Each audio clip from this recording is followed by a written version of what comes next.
For that day shall not come, except there come a falling away first. Because every single response, every creed, every council is responding to something. So who's your God? You don't know. You can't understand it. You don't think you can understand it. Just because it's a hodgepodge. It's all over the map. Ladies and gentlemen, the boys are back in town. We got Mike Day, Dave Butler, and us, the Paul brothers. We're super excited. Buckle up, because this will be another long episode. Last time, we invited Mike in, and we're like, hey, put together a presentation, because we want to know everything about Freemasonry. And didn't give him a time limit? And it went 5 hours. But like 115,000 of you watched it, and we're like, we want more deep dives on subjects like this. And so that's what we're doing. Today, we asked Mike to come prepared with more slides, but specifically on the apostasy. Dave is going to be here, and he's like, I don't have anything to say. And then he always has amazing he's things. Got amazing things to say. Every time Dave talks, I'm like, oh, that's good. My role in the Da Vinci Code, there are two characters. One of them knows everything, and the other one is a cabbage head. Yeah. And I'm here to be explained to. Yeah, okay. Oh, brother. Oh. Yeah, whatever, Mary was dude. the mother of Jesus? Whatever. There are Freemasons? So this is going to be an awesome episode, and I think it deserves this long-form conversation because the very idea of the validity of the restoration or the necessity of a restoration hangs on the idea of a great apostasy. Because if there wasn't a great apostasy and the authority lies either in the Orthodox or in the Roman Catholic Church, I mean, then what are we talking about here? We're wasting our time, right? But if there was a great apostasy, if there is evidence of that, then every Christian should be at least asking the question of like, okay, well, should there be authority? If there should, where is that authority and what needs to be done? And so that's why I think this deserves the long. And here's the thing. This is something that is very controversial, but I've always been so confused by the controversy from it because as you guys have pointed out on the channel before, that one of the reasons that we have so much of the New Testament is because of apostasy creeping in and Paul having to constantly be writing letters to correct the saints, and they were going off course. And then the other day, and it feels like our Protestant brothers and sisters take such issue with this idea that we have of apostasy, but in a sense, like they believe in apostasy as well. And I saw a video, I'll try to find it for us to react to later in this episode. But in some ways, it's worse than, it's more, extreme than the apostasy that we believe in, right? And I'll explain what I mean later by that, but help us. Yeah, there was a shift in, the 1500s. And we'll talk about it. We'll kind of set up the pieces, because to understand the shift, you have to understand what happened before the shift. Like what caused that mental shift from tradition and authority in Catholicism. I'm talking about in the West, right? Because there is a split even before the 1500s in 1054. But there were some things that happened that caused people to say, well, maybe the tradition and authority isn't where we need to drill down to our XY coordinate. Maybe the authority or the thing we're going to drill down to and hold on to, that foothold, is going to be the scriptures. Yeah. The scriptures are going to be our sole authority and our faith in God. And then Martin Luther and others would say, well, we don't need the priesthood of the church because we're a priesthood of all believers. And so that's kind of where we're at now with evangelical Protestant theology of the scriptures, the Bible.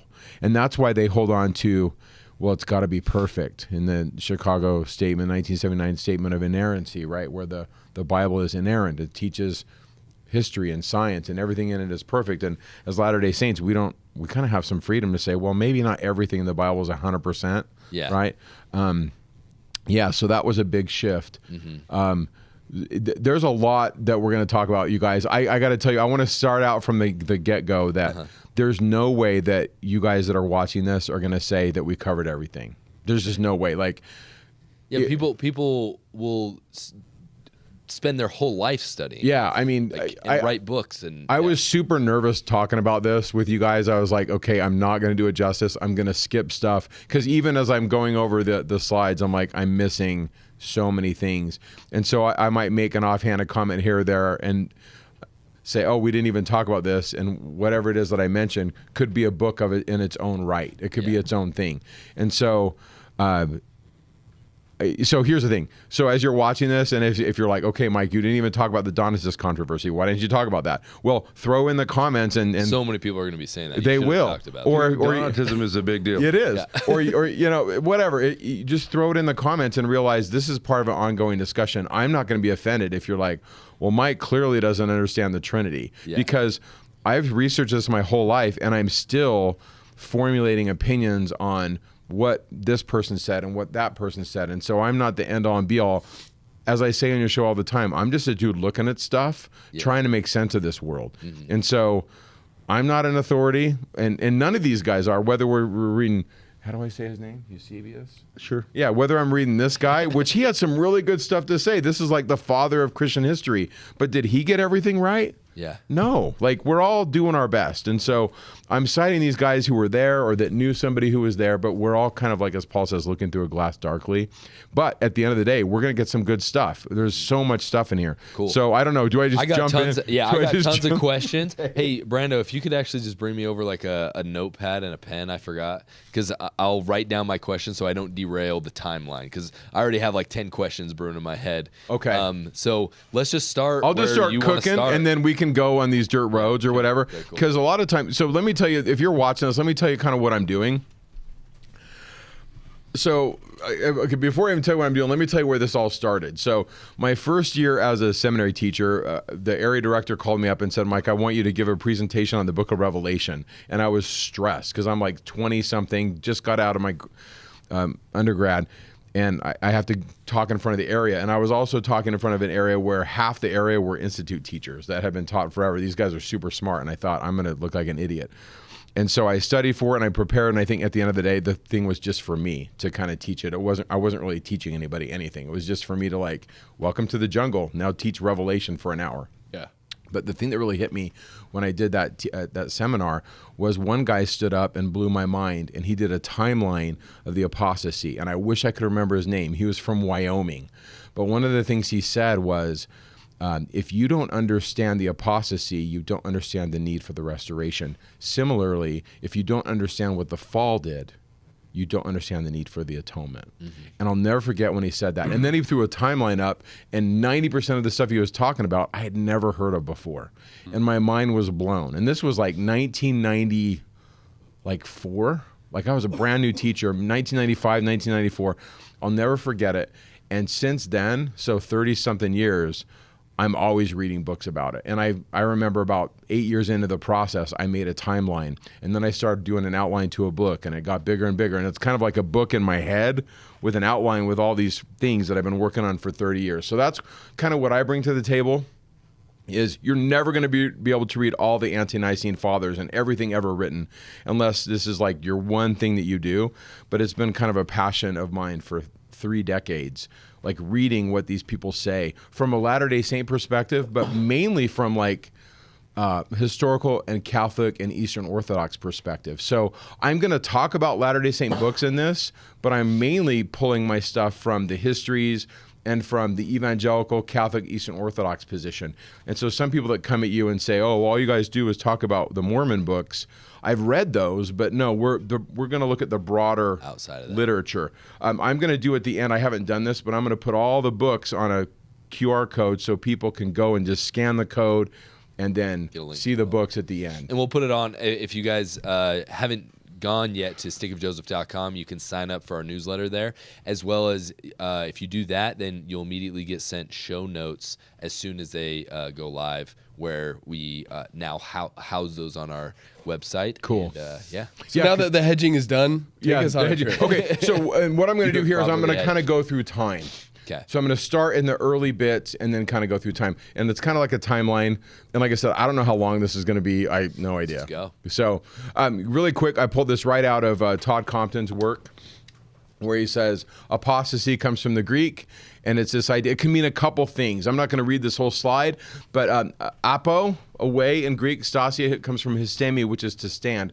So an apostasy is to go away from your stance. But I love Todd Compton. He's really good at what he does, and he shows you that there's some nuance here. It can be an active rebellion. So it's a term used maybe on mutiny on a ship. Yeah. But it can also be a gradual falling away. In my opinion, and I'm still formulating it over the decades of reading this stuff, I'm leaning hard into falling away and less from an open rebellion. But that being said, when you read the New Testament, there's open rebellions going on. You can read them in 1st, 2nd, and 3rd John. You can read them in Galatians, where Paul is preaching, and then there's these Judaizers that are coming and undoing everything he's doing. They're clearly an open rebellion, at least against Paul. So I'm not here to settle it for you, but I think one of the things I hope I can make this argument that over the course of time, we're going to see it's a gradual shift, maybe not necessarily like, I'm taking over the stick of Joseph and I kill you. Yeah, and I take over the microphones and I'm like, I'm in charge. Behold my greatness, right? So that's kind of... Real quick, I just want to pull up. So let's read that 2 Thessalonians 2. Yeah, that's the most common one. That's one that states apostasia. How is it pronounced? Yeah. Apostasia. I'd have to look at it in the Greek. I always say apostasy unless I'm looking at the Greek text. Perfect. Text, and then the little inflections inform my reading. Tell you where the accent is. Yeah, Dave can pull it faster than I can. Okay, so we're looking at I'm pulling up my scriptures while Dave gives us the accents. Let no man deceive you by any means, for that day shall not come, except there come a falling away first, and that man of sin be revealed, and the son of perdition. Yeah. Now, falling away... Is that the word that's translated to apostasia? Yeah. And the idea is in 1 Thessalonians, if I remember, it's been a while since I've really done a deep dive on this, is that there's this idea that Paul's saying, hey, Jesus is coming, and he's coming right quick. And then in this text, they're like, well, where is he? And then he says, well, the day's at hand, but it's not coming yet. And so when's it coming? Until there's an apostasy? Till there's a falling away. Yeah. And we're going to look at this. Okay, well, we're done. That is it. The scriptures, they say it pretty clear right there. I will say, that was on my mission, right? In the missionary discussions, I didn't use that one a lot. Yeah. I used other ones, but that was the one that was in the discussions. Yeah. I mean, it's pretty clear that before the second coming, there's going to be an apostasy. Well, now, what does that mean? Yeah, what does that mean? Is it an apostasy for the Thessalonians? Is it an apostasy for all of Christianity? Is there going to be a group that everyone else apostatized? Do they look at all of the who are kind of like the mystical Christians? You talking about the Gnostics? The ones that were seeking higher knowledge? So it's talking about the Gnostics. Those are the ones who went away, but it was the Roman Catholics that stayed on. So like there's ways you can interpret around it, but it is an exact quote of an apostasy happening, some sort of apostasy some discussion before the second coming. The verse that is in Preach My Gospel that I think most missionaries like myself use was the one of Amos 3:7. Yeah. What do you think? Well, that's surely the Lord God, and then the other one in Amos, where they're seeking for the word, and they shall not find it. They shall run to and fro, and there will be a famine, not of meat, but of and they shall not find it. I use that one. I have a whole. I literally have multiple slides that I'll throw up, and I'm not going to read them all, but we'll kind of get a big picture because it isn't just 2 Thessalonians that's doing this. It's kind of a theme. It's kind of like that. The backdrop to the New Testament. It's the bass drop. It's the under pressure. It's the under pressure. It's the under pressure of the New Testament. Yeah. Or Ice Ice Baby. Yes. By the way, Mike is right. The accent's on the Yoda. It's apostasia. Apostasia. Okay. Thank you, Dave. All right. That's good to know. Cool. Okay, so and I'm sorry, this is more hedging. You said I was done, but I'm not. I'm going to hedge some more. So I wrote this first line. It may be better for us to look at the evidences. I have opinions about the causes, but I'm constantly revising my thoughts. Even as I was preparing for this again, and even tonight, I'll have a different opinion. I'm still trying to noodle on the causes, so I'm really going to hit the evidences. To me, the evidences is low-hanging fruit. But I love this quote by Noel Reynolds. And I'm sorry, I'm not going to read a lot of quotes, but I am going to read this one. Is Noel Reynolds? He's Latter-day Saint. Latter-day Saint. Uh-huh. So he wrote a book called Early Christians in Disarray. I've got the copy here. Great book, little papers by different people. But he says, it's as if you were to approach the aftermath of a car wreck. You can conclude from the debris, the twisted metal frame, the shattered glass, the injured and dead bodies, that an accident occurred. But you would not say that the broken and scattered parts caused the accident. They are only its results. Likewise, all the doctrinal changes, subsequent corruption, the centuries of religious strife and schism may constitute good evidence that an apostasy occurred, but may not be the cause of that apostasy. Interesting. Yeah, so that's kind of, I have it right here. I've got a picture of a busted up car, and I use that at, whenever I talk about the apostasy, where I say, okay, is it a car? Yeah, it's a car. And the stereo probably works. Yeah. Maybe the radiator's intact, and you know what? Those tires look pretty good, but would you take a date on it, right?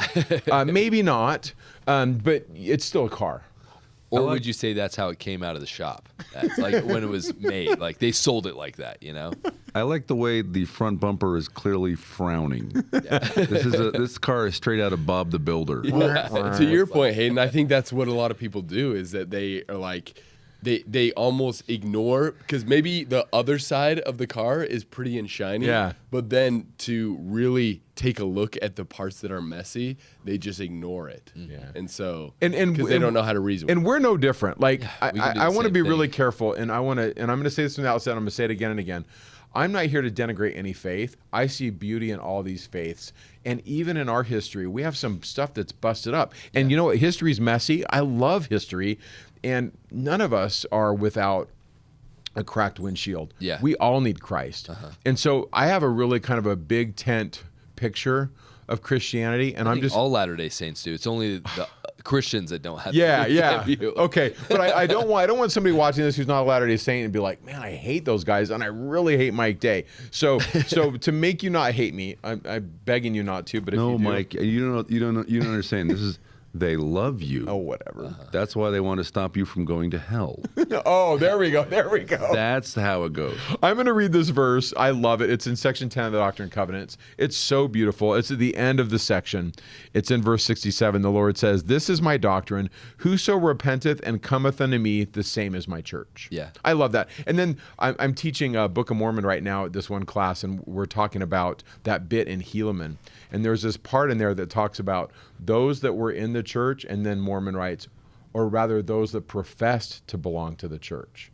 And so I really think this really fits. The Lord is really concerned with, am I repenting and coming unto him? Yeah. I think that's beautiful. So why am I saying that? Because I don't want anybody watching this to think that I'm here to denigrate any other faiths. Now, this is just a brief sketch of the LDS literature. There's a really good book. It's McCarty. I put it in alphabetical order. Gregor McCarty, such a good book. It's very short. It's called 8 Myths of the Great Apostasy. And in his book, he kind of talks about there's a dearth of Latter-day Saint discussion of the apostasy. And he kind of takes you through some of the greatest hits. I've added to his list because there's others that maybe he doesn't talk about per se. But this is a pretty, now it's not 100%. There's probably, somebody's going to comment and say, Mike, you missed this. But this is kind of a general overview of the literature. I've read everything on there except for Kent Jackson's I've read from Apostasy to Restoration. Haven't read everything. But, some of these I've read all. A couple of them maybe I've little sketchy on my remembrances, and I have some favorites. I'm not going to lie. Some of these I'm like, oh, I really love this one. But anyway, that's kind of your list. Like I said, it's not 100%. I'm sure there's somebody that was going to say we missed something. Okay. Okay. Well, let's do it, man. Okay, anyway. Let's start. Jesus dies. What happens next? Jesus dies. Okay, so he dies, and Dave and I talked about this before, and maybe Dave would just talk in general bits without reading all the bits. There's some tension between Paul and James right out of the gate. Yeah. Paul is teaching this idea that you don't have to follow all 613 laws of Torah.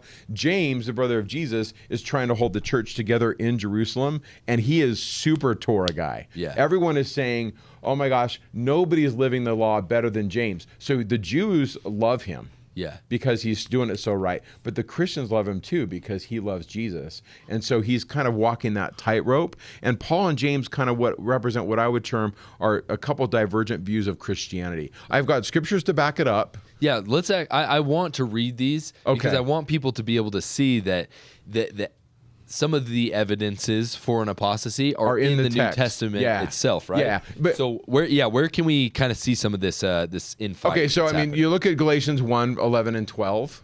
Okay. So I mean, Galatians is really kind of laying out some of this stuff. There's some tension in here. So you're saying that basically Paul was one of the first Messianic Jews, or James? No, was. James was. James was. Yeah, James is definitely doing Jewish things.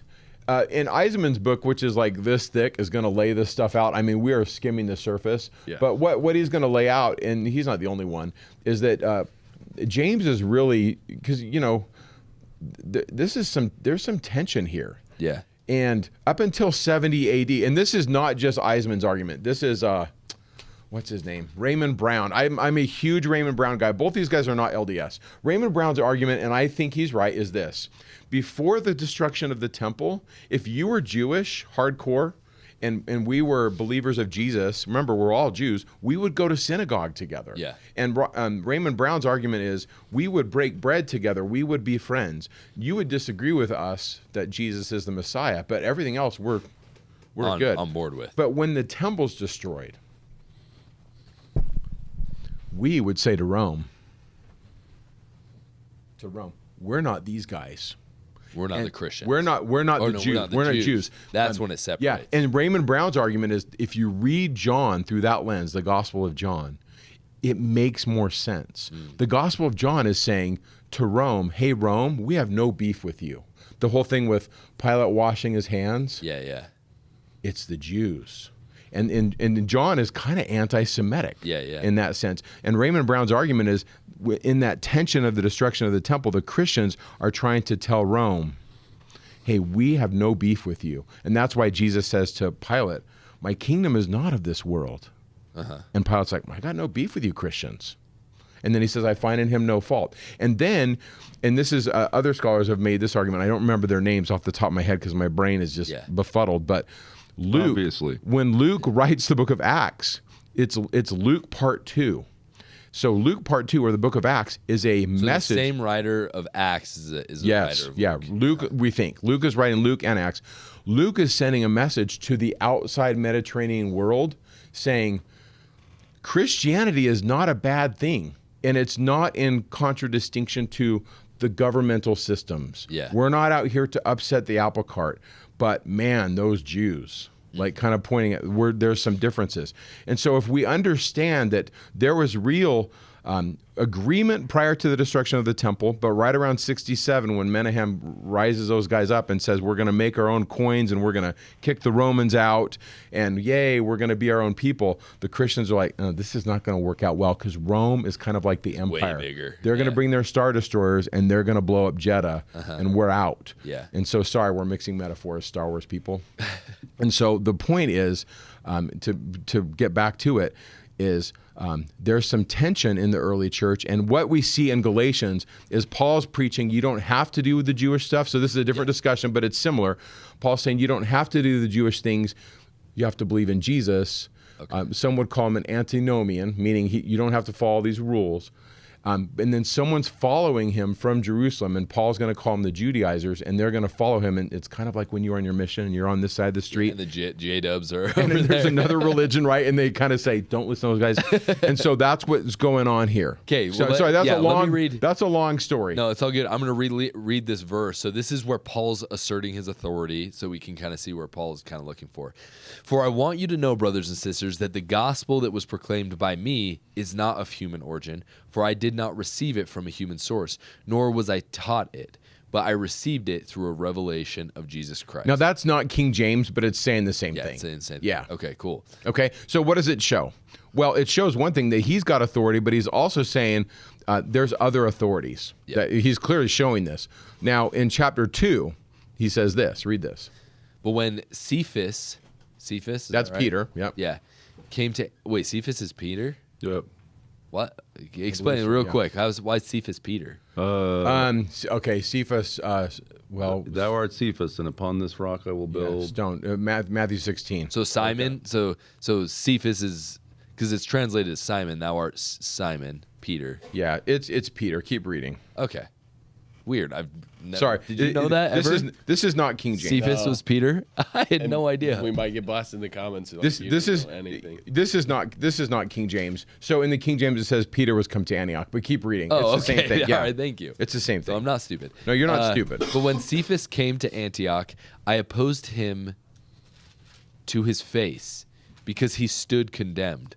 For before certain men came from James, he used to eat with the Gentiles. But after they came, he drew back and kept himself separate, fearing those of the circumcision. Okay, so what Okay. we see here is there's some Paul writes so dispute. weird. Yeah, well, this is not King James, but these are different translations. I like this one. So what he's saying is that there's conflict here, okay, and it's sharp and it's unresolved. One of the issues that Paul has with Peter is that Peter, in certain circumstances, will do Jewish things, in other circumstances he won't. And Paul's really, he rebukes him to his face. Because in Paul's mind, Peter's table fellowship was dependent on who was in the room. Yeah. If I'm making any sense. So what he would say is, hey, you do Jewish things around the Jews, and you're this way around the Gentiles. Just be the same everywhere. But Okay. Peter is walking this tightrope. Peter is spending time in Jerusalem, at least from my reading of history, and he sees the tension. And I think he's trying to read the room, and Paul's like, listen, you don't have to do this stuff. Yeah. Now, why does this matter? It doesn't matter today. But what it does show is that there's different ways of following Jesus in the first century. These are first century Among guys. the apostles. Yes. Mike Day is doing a church history tour. We already filled up the one that's happening this year, and there were a lot of people that were sad they didn't sign up quicker. So we've added a date in 2027. I know it seems really far away, but because this last one sold out so fast, if you want to reserve your spot, you can do that now. Link in the description. It's in July. We don't have the exact dates nailed down yet, but those will be coming out soon. So if you'd like to reserve your spot in July of 2027, I suggest you do it quickly. Link in the description. Yeah, and like people, this makes people uncomfortable. This is what we want, and even Latter-day Saints want this. Everybody wants this. We want one perfect tree of Christianity, and everything's awesome, and then it isn't. And one of the things that's difficult, I remember the first time I learned this, and I was like, made me uncomfortable, is it wasn't one thing. There were many different ways of understanding it from the get-go. Yeah. And this is hard. Yeah. Because as Latter-day Saints, we teach, and we use this I've seen missionaries do this. We have a mirror. It's perfect. We drop it, and it breaks. And the perfect mirror is in all these pieces, and that's the apostasy. And history doesn't really lend itself to that. Yeah. Dave, you're going to say something? Yeah, there's something else that is shown here that is super interesting. So I think this is the second oldest document in the New Testament. Is that right? Super After old. First Thessalonians, but it's believed to be prior to any of the Gospels. So this is first century, pretty close after. So it's interesting. There's a lot to say. Like, what's interesting was when Paul first shows up. What are they saying? Like, for example, the earliest stuff does not say. There's not an evolution from a rabbinical humble teacher to Son of God. No, Paul shows up and Jesus is Lord, right? So that's interesting. Yeah, so it says late 40s to mid 50s AD. Yeah. So, but also, okay, who seems to be in charge? Because the image we get out of the Gospels is Peter's in charge, okay? But this says when certain men from James, like not James himself, like James's servants, assistants, helpers, show up, Peter is changing his position to not cross them. Yeah. Right. This is like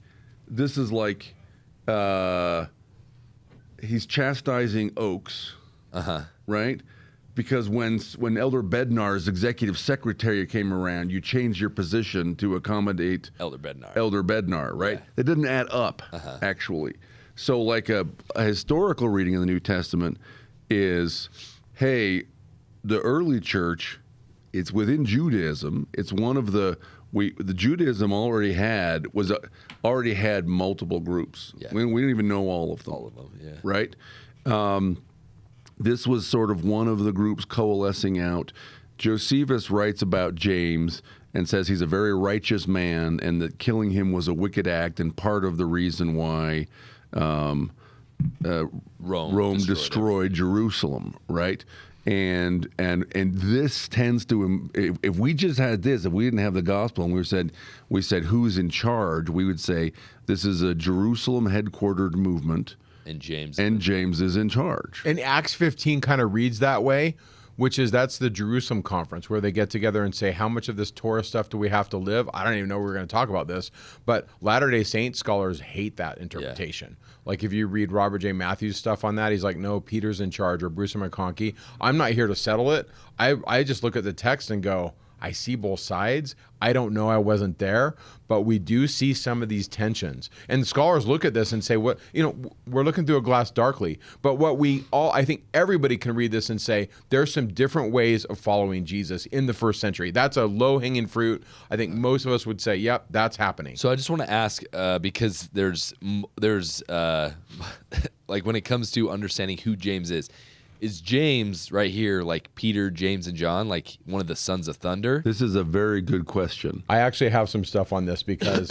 as I was preparing, I thought they're going to ask me this. Because that makes a huge difference, because what you remember, right, where James and John come up and we're like, hey, Lord, can we sit at your right hand? Yes. And then he's like, no, like you're asking a dumb question. And then he later tells Peter, like, no, hey, on this rock I will build. So it just shows like even in the Gospels itself, it shows that this James character, is kind of vying for leadership. So, two things. One, on its face, no, this is a different James. Okay. This is James, the brother of Jesus. So he's not one of the original 12 apostles? But two, more than one scholar has suggested that this is actually the same, that he actually was one of the apostles, and that the Gospels sort of try to minimize that fact and play down that fact as part of their preference to minimize the influence of the family of Jesus. Yeah. Because for example, so there's two Jameses. When you just Google, there's James the son of Zebedee and James the son of Alphaeus. Yeah. So what happens is in Acts, James I think it's James the Great, which is James the son of Zebedee, gets executed, and then in the very next chapter, James the Less, which is James the brother of Jesus, the Bishop of Jerusalem, who was executed as part of by Jewish leadership as part of the sort of downward spiral, of everything, then shows up. And some people have said there's probably only one James. Really? Yeah. Interesting. I had a whole thing on it, and I typed it up, and I can't find it, which is typical for me.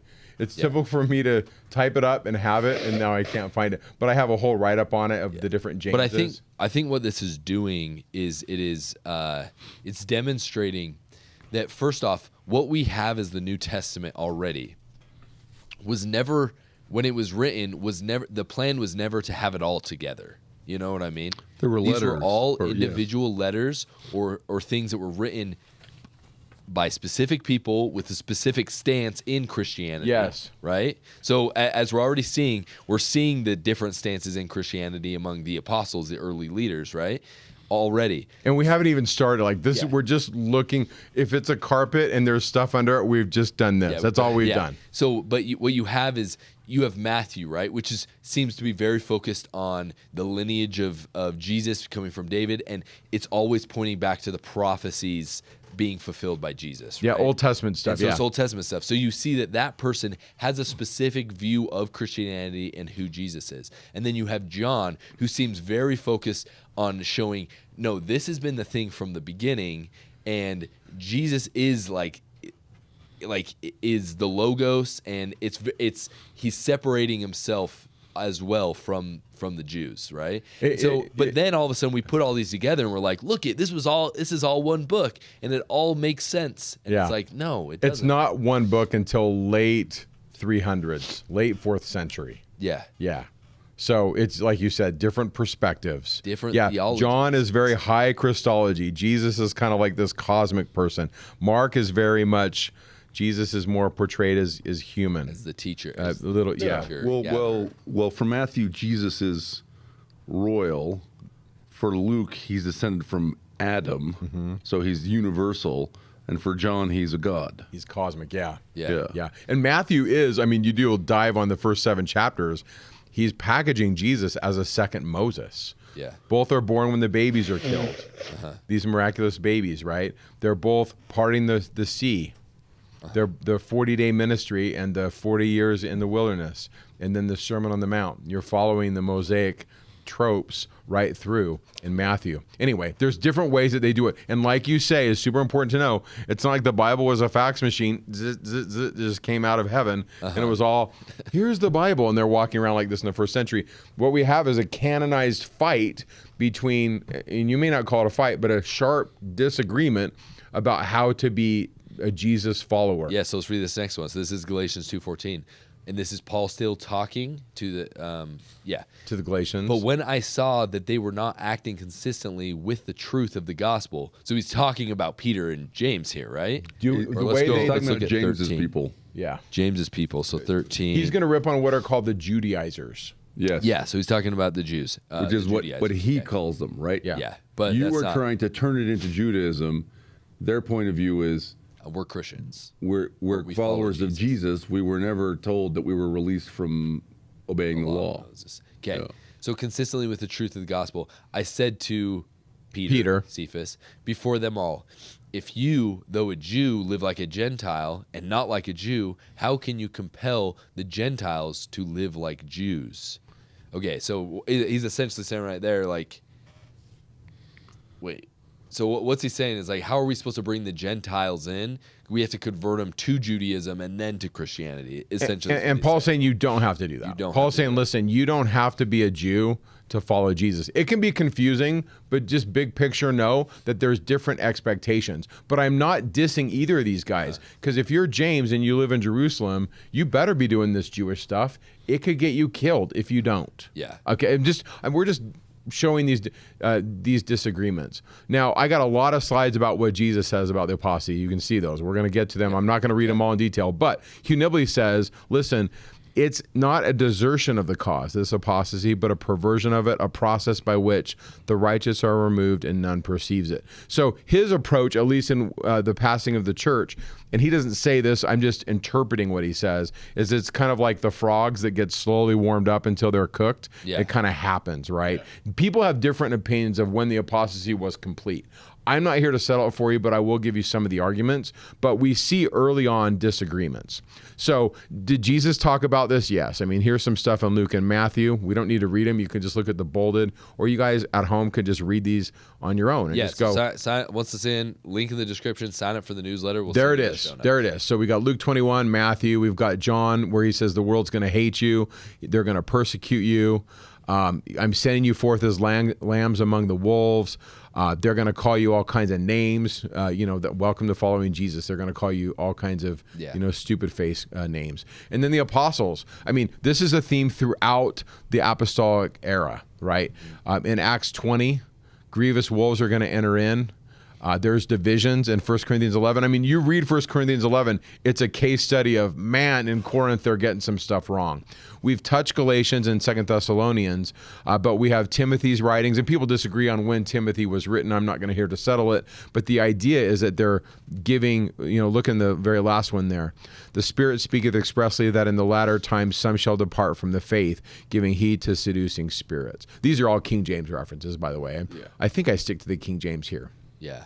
Okay. Also, more stuff in Timothy, fables in the third one there. Titus, they profess to know God, but they deny him. James, know ye not that the friendship of the world is enmity with God?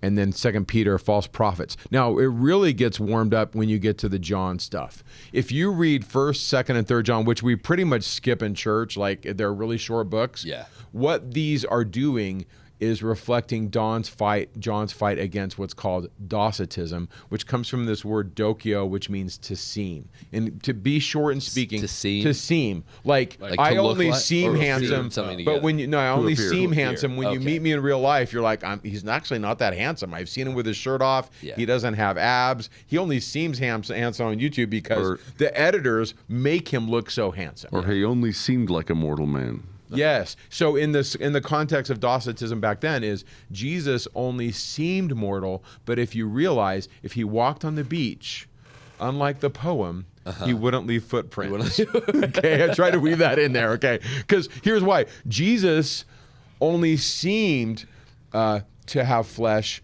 but it was so that he could teach us what it means to be a good person. You can't kill God. So he only seemed to die. Okay. Now there were different versions and different ways of looking at this, but notice I bolded it right there in the middle of 1 John 4, 1 through 6. If you teach, every spirit that confesseth not that Christ is come in the flesh is not of God, and that this is the spirit of Antichrist. That's the bolded bit in the middle.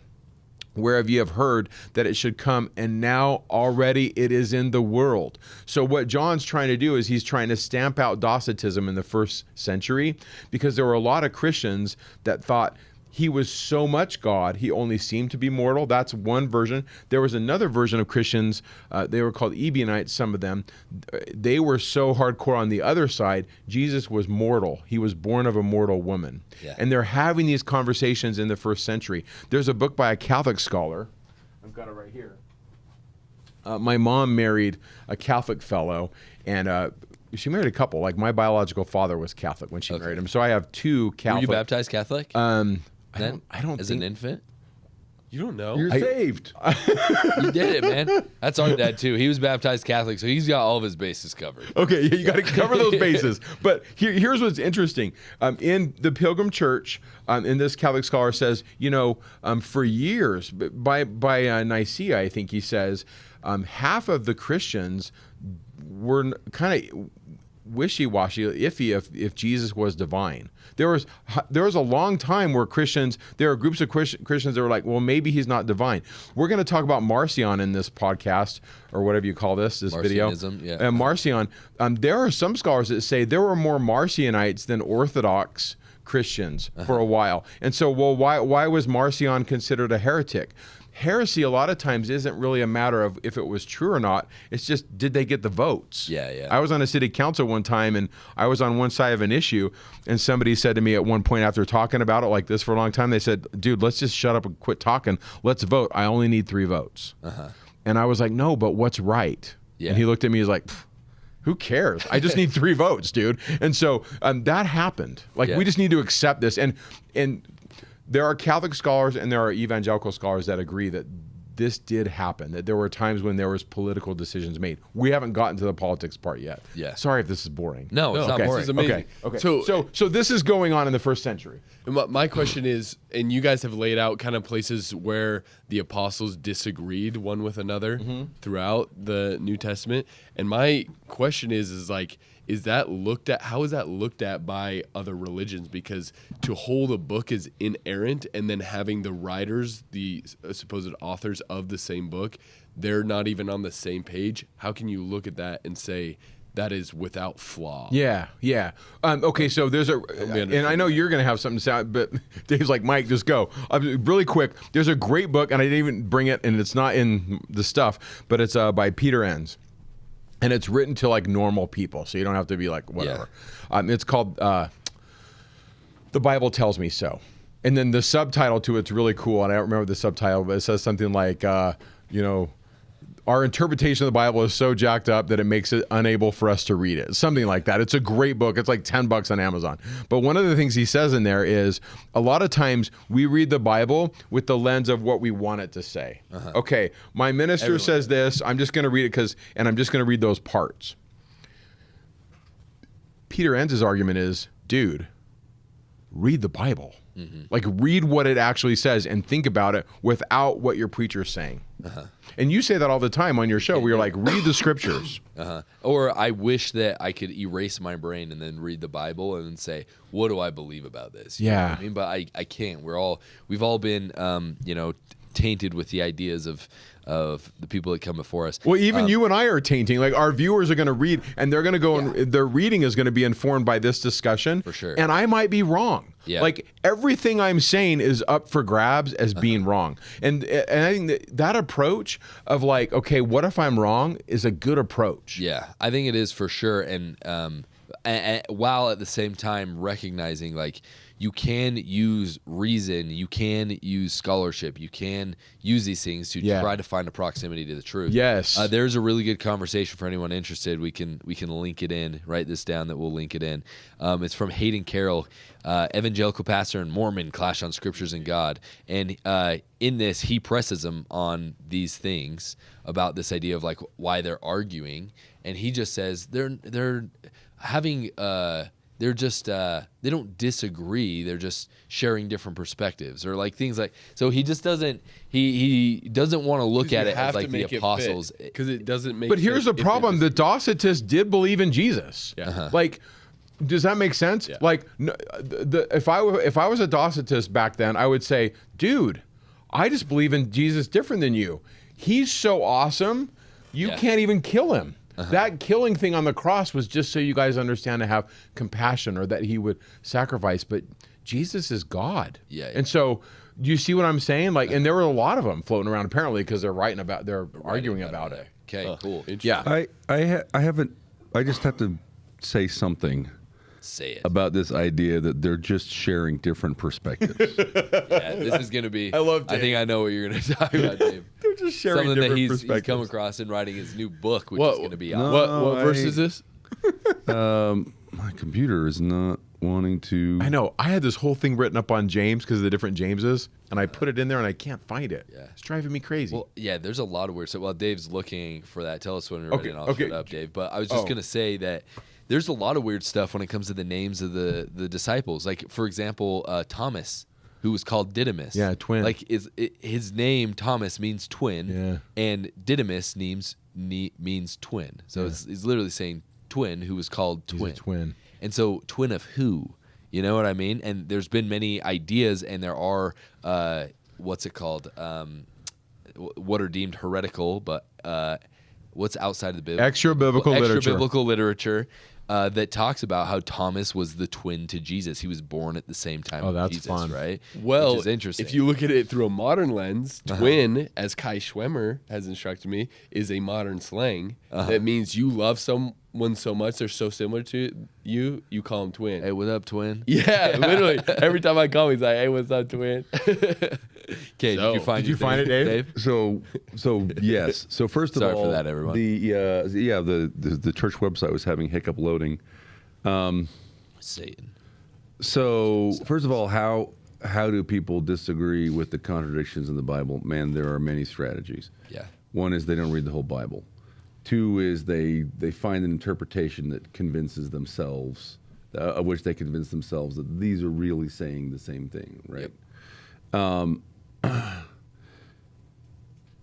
Galatians 5, right? This is the same letter. Paul's mad at the Jamesian Christians, at James and his people. He's fired up. Who think that they need to obey the law, and that includes table fellowship with Gentiles, and it also includes circumcision. And I, brethren, if I yet preach circumcision, why do I yet suffer persecution? What verse is that? That's 5:11. 5:11. Then is the offense of the cross ceased. I would they were even cut off. Wow. Which trouble you. Now, this is the King James, the little bland nice here. about it. This is What so he is edited. saying is, I hope the people who are preaching circumcision castrate themselves. They cut a little bit too much off. Yes. He is expressing hope Yeah. that his fellow Christians, including James, the brother of Jesus, cut off their testicles. Yeah. So this is not that they are sharing different perspectives on the same thing. Is they have a really strong disagreement. Yeah. And the basic disagreement is Paul wants to go preach to Greeks, and the thing he was saying to Peter is, he's like, and we had this up a couple slides ago, look, you yourself are being two-faced. When James isn't around, you live like a Greek. Why on earth are you going to enforce all my Greek converts to be circumcised, to live like a Jew? You don't believe it. You're just chicken in front of James. Yeah. Right? And I hope James and his guys castrate themselves. This is not like different perspectives.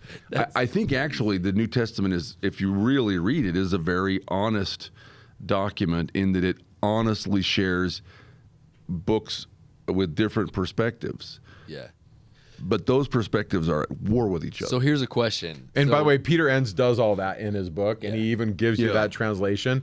And you read that because if you're not a Greek person, you're like, well, it's just so tame and the English is but just it's so pretty mild. intense. I'm sorry, I'm just drawing this out. Yeah. Well, and it doesn't help because then I go to the footnote where it says cut off and it says excommunication. Yeah. But Yeah. then when I go to the Greek, it says in the like literal translation, it says, I wish also they will emasculate themselves, those upsetting you. Yeah. So like chop off it's totally their different. Yeah. genitals. Yeah. Yes. that's crazy.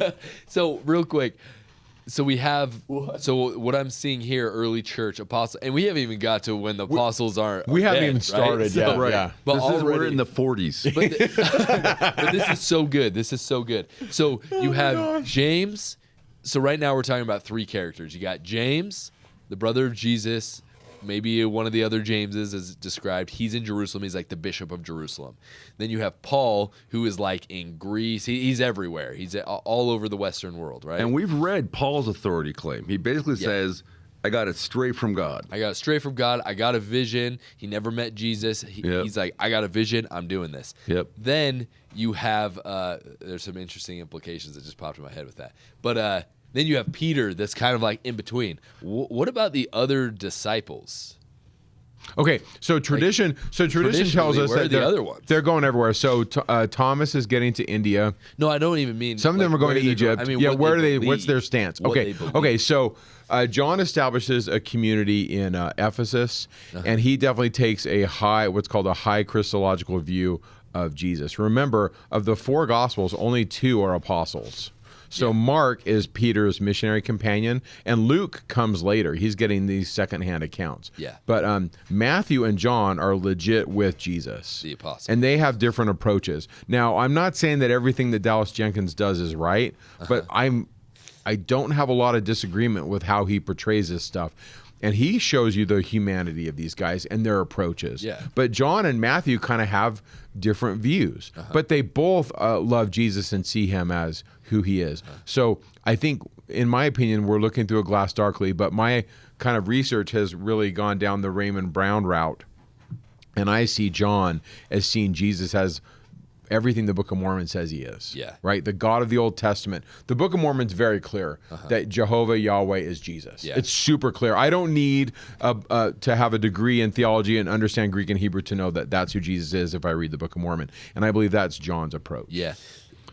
Just before we get too yeah, far yeah. past it, the new what You was look it? at the castration The New stuff. American Standard Bible translates it this way. The New American Standard Bible translates it this way. I wish that those who are troubling you would even mutilate themselves. And so when we have excommunication here in the like- It's Yeah. soft. King James, it's like what we have Yeah, they're emasculate, mutilate, cut off. Yeah. Oh, it just means excommunicate them. Yeah. Yep, it's not what it means. That's not what it means. Paul was vicious. You Yeah. keep using that word. I don't think it means what you think it I means. think it means, yeah. So good. So with but in terms of like, and maybe the answer is we don't know because we don't know. But when it comes to this fight about whether or not, you are just Jews who believe that the Messiah has come, but you still keep Judaism, right? Or Paul, who's like, nah, you just throw all that away. Is there any sense of where the rest of the disciples fall on that dividing They line? seem to fall out. Let's go to Acts 15. I did not know we would do this, but I'm like, this is important. This is part of our discussion, so we got to look at it. So Acts 15, it's called the Jerusalem Conference. And we're going to talk about councils later, and a lot of Christian scholars look at the councils as basing their methodology on Acts chapter 15. 15. Yeah, because it's in the canon, and it happens. You were going to say something. I was going to say one of the things I think that Mike has implied, and let's just tease it out a little bit. One of the ways to read the four Gospels is to say each of these Gospels is written for a particular Christian community. And so you can say we can see the differences among those communities and what their concerns are, or what their pastoral leadership thinks by looking at the differences among the Gospels. So, like, for example, one reading of Matthew 5, where Jesus says, I've come to fulfill the law, right, is that the people of that community, the readers of Matthew, expected that they were still Jews, that they weren't losing any. And I'm not saying that's the right reading, but that's a reading that they were not being absolved of any obligations of the law. They were only getting additional obligations. They were getting addition. Oh, so like saying that I came to fulfill the law doesn't mean push the law away. Doesn't mean that the commandment's going to go away. No, I'm here to fill it full, almost, in a sense. Like you had these laws that in some sense were empty, and I'm coming to fill it full. And of course, what happens over the rest of the chapter is that Jesus gives commandments that are harder than the old commandments, right? Which is 100% Don't commit adultery, true. but hey, to you guys, Yes. don't even let it get in your mind. Yeah. That's way Don't harder. have lustful thoughts. Not even in your mind. That's actually Don't kill, but if you want to follow me, Don't be angry. I can't even be. And by the way, which really brings that whole castration thing. Messianic Jews are Yes. just They right. were fired up. Into perspective. Yeah. What if the Messianic Jews are the ones who are just like on it, because we were supposed to follow them all. That said, though, the Book of Mormon, does clearly puts that say- fire out. Yeah, the Book of Mormon does. Mormon. But we're looking at Christian scholarship. So here it is. We get Acts 15. Notice verse 7. There had been much disputing. So they're discussing, and you can look at the Greek and tell us what level of disputations they're at. But notice verse 6. Apostles and elders came together to consider the matter. So there's a verse in here that talks about a lot of people, not just the apostles. So a lot of times in the Latter-day Saint view, and this kind of pushes against what Latter-day Saints expect, that the 12 and First Presidency decide it all. What we see here is a group of Christians, including the apostles, deciding this. Okay, so it's a little bit different than what Latter-day Saints would expect. And when there had been much disputing, Peter rose up, verse 7, and said, Men and brethren, you know that a good while ago God made choice among us that the Gentiles by my mouth should hear the word. And God, knowing the hearts, bare them witness, giving them the Holy Ghost. This is Peter referring to Cornelius and his baptism there up at Caesarea Maritima. And put no difference between us and them. So Peter's saying there's no difference between us. So then he says, why are we putting, verse 10, a yoke upon the neck of the disciples, which we're not able to bear? And then verse 12 says, all the multitude kept silence and gave audience to Barnabas and Paul, declaring what miracles and wonders that they'd seen among the Gentiles. So Paul and Barnabas say some stuff. We don't know what they say, but I have kind of different people discussing. So in verses 7 through 11, that's Peter's message. Hey, there's no difference. Verse 12, there's a lot of stuff we don't know, but Paul talks about the Gentile ministry. And then you get to James. So this is James, the guy running the church in Jerusalem. He answered and said in verse 13, Men and brethren, hearken unto me. Simeon has declared how God at the first did visit the Gentiles to take out of them a people for his name. And to this agree the words of the prophets, as it is written, after this I will return and will build again the tabernacle of David. He goes on, but skip down to verse 19. My sentence is, and then he says, here it is. We don't trouble them with this 613 laws of Torah, but what are we going to tell them? Verse 20. That's the part they're going to live. Abstain from pollutions of idols, fornication, things strangled, and from blood. That's the part of the Noahide commandments. If you go back in 9, where God says, don't drink their blood or whatever. And Moses of old time has in every city them that preach him read in the synagogues every Sabbath day, and it pleased the apostles and the elders and the whole church. So there's multiple people there, the apostles, the elders, and the whole church that are there. And then they decided that they would do this. Verse 23 says that they wrote letters and they disseminated it. Okay? So you don't have to be circumcised. Who's saying all this stuff? James. Yeah. So do you see? So this is interesting. Verse 19, it says, Dio ego crino, therefore I judge. Right? Yeah. James is calling the shot. Yep. And not so Peter. That's not how it's presented in Acts 15. This is the challenge. And this counters to some of the stuff. So if you read McConkie or you read some of the really, because I have these New Testament commentaries, Peter's in charge. He's the head of the church. He's running all this. And that's the Latter-day Saint position. That's what we want it to be. I don't know that we have a Latter-day Saint position, but we have some Latter-day Saint writers who have said this. Yeah, well, apostles. We have apostles. You read, and I believe it's in McConkie's, but I've sat. McConkie said a lot of things, though, that have not been. And I love church education, guys. I've been in 30 years church education. It's great. But when I go to the trainings, it's like, it's Peter, Peter, Peter. And I love that. But here it is, James doing the stuff, right? But what's the challenge, right? Why are they doing this? The challenge is, in the Restoration, we have this story that Peter and James and John show up. Yeah. And so that's how we understand Acts 15 clearly has Peter makes a case, Paul makes the same case, James decides. Yeah. Interesting. Anyway, so there it is. And by the way, where are we? We're in Jerusalem. It's the Jerusalem conference. So where does it land? Like right here, I'm reading verse 24. It's saying that you need to be circumcised. So that's what they come down on, is that you do need to be circumcised. No. Because for as much as we have heard that certain which went from us have troubled you with the words subverting. Oh, okay. Yeah. I understand now. Yeah. Okay. You don't have to be circumcised. So you don't have to be circumcised, but you have to do those other laws. Yeah, reiterate it. Look at 29. They reiterate it there. They say, we're not going to put any other burden greater in verse 28 than these burdens. And here they are, verse 29. Abstain from meat offered to idols, and from blood, and from things strangled, and from fornication, from which if you keep yourselves, ye shall do well. Okay. Okay? You So that blood milkshake I was going to drink, I'm not drinking that. You left out the sexual immorality part. Yeah. Wait, Does that help? Sexual immorality part? No, he said don't commit fornication. No fornication. Oh, did you? Yeah. I did miss that. Yeah. Okay. Stay away from that stuff. Not good. Okay, so by now we were down to two The viewers. Greeks are like, freak! All That was your- like our thing. All your viewers was the whole point. We have no more people No blood watching. milkshakes or fornication. Okay. Anyway, Dude, so- Epstein would be, he'd be real mad. That's why he wasn't a Christian. Yep. He wasn't? What I don't was know he? anything about him other than he did bad things. Was He he? was a Zoroastrian Okay. So I'm going to stay out of that Pretty topic. sure. That's, Zoroastrian, what is that? follower of the prophet Zoroaster. are you being serious? It's an old Persian religion. I am not being serious. I actually don't know of any actual religious activity on Epstein's part at all. Yeah, I don't know. We don't know if he's religious. I'm going to stay in my Ethnically. lane, and I'm not going to talk about that. But I will say this. To be short in speaking, which is kind of not happening, 3 John 1. This is John saying, I wrote to the church, but Diotrephes, who loveth to have preeminence among them, receiveth us not.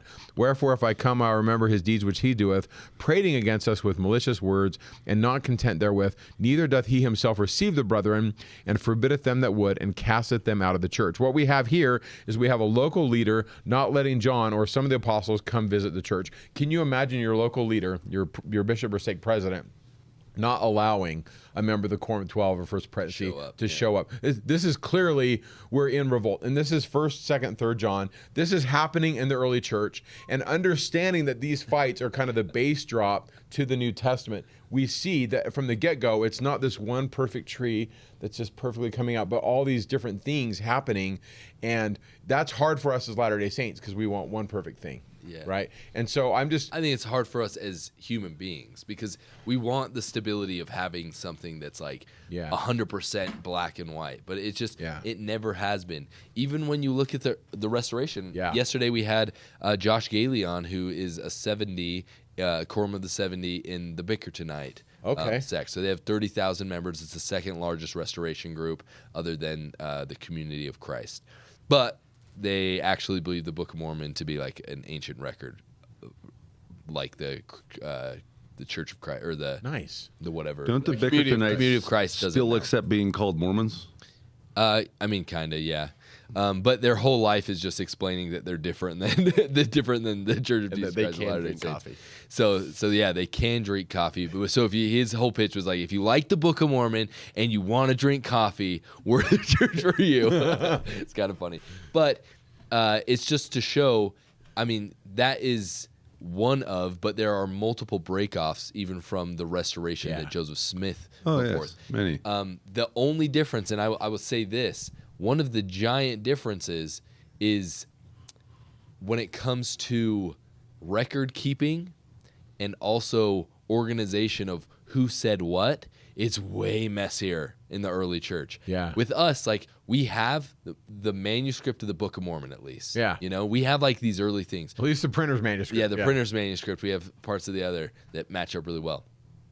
We have a lot of writings in Joseph Smith's hand or in his scribe's hands that date to the time, right? Yeah. So we have a lot more of that, Yeah. and so we're able to kind of look at it and make decisions based on it.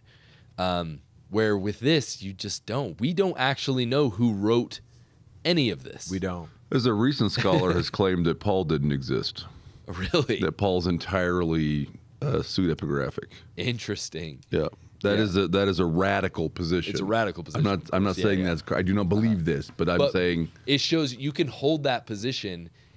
You can hold that position to some and degree still have a university job because of the unknowability of these early texts, where you couldn't hold the position of like, Sidney Rigdon actually wasn't a real there was no Sidney Rigdon. you would be can't a do very that. strange position. Yes, it's too far gone. So what I will say is like, for our case of why the Restoration happened when it happened, we had the printing press. America had already started. There was a foundation, and it was about to take off. Like, there are reasons why it would be more. It would be good for the Restoration to take place when it did, I guess. Yeah. St. George and Utah County, listen up. We are coming to you with some awesome events. In St. George, we are doing a live launch party for these two books right here, Bring Forth the Best Robes and Hidden Holy Days. It is going to be such a fun time. Todd McLaughlin's going to be there, Ashley Stone from the Comeback podcast, me, Jackson, Austin Fife, Christina Dimmick, and David Butler. It's going to be such a fun time. So if you're in St. George, March 28th is when we're going to be down there. It's Saturday at 7 p.m. Link in the description. If you can't make it down to St. George, Utah Valley, we are doing our Old Testament lecture series, The Stick of Judah, March 18th in Provo, and that's going to be Trevin Hatch, and he's going to be talking about the creation combat myth, and it's an awesome time. So we hope to see you at both of those events. Link in the description. One other thing that's interesting, and I've kind of played in the sandbox with this a little bit. Maybe it's outside the conversation that we're doing here because of time. Yeah. Whatever that means. But is Casey Griffiths worked with a guy from the Community of Christ, and they wrote a book. Can't remember the name of it. I read it. It's a great book. Mm-hmm. And it shows the divergences between the Church of Jesus Christ of Latter-day Saints and the Community of Christ. And they cover things like gender, or what does it mean to be saved, or what's your take on Revelation, what's your take on the Book of Mormon, what's your take on God. And we couldn't be more different. Yeah, it's actually crazy. And what's so fascinating is we came from the same root, but just there was this split with Brigham. It's called Restoration, Scholars in Dialogue. Super good book. It's super interesting. And for me, if you want to see how Christianity could do this, I mean, just look at our church history. You can see how different offshoots, kind of even having the same texts. And so, in a way, this is a study of not just Christianity, but just the nature of humanity. We have a tendency to, change is kind of the natural thing.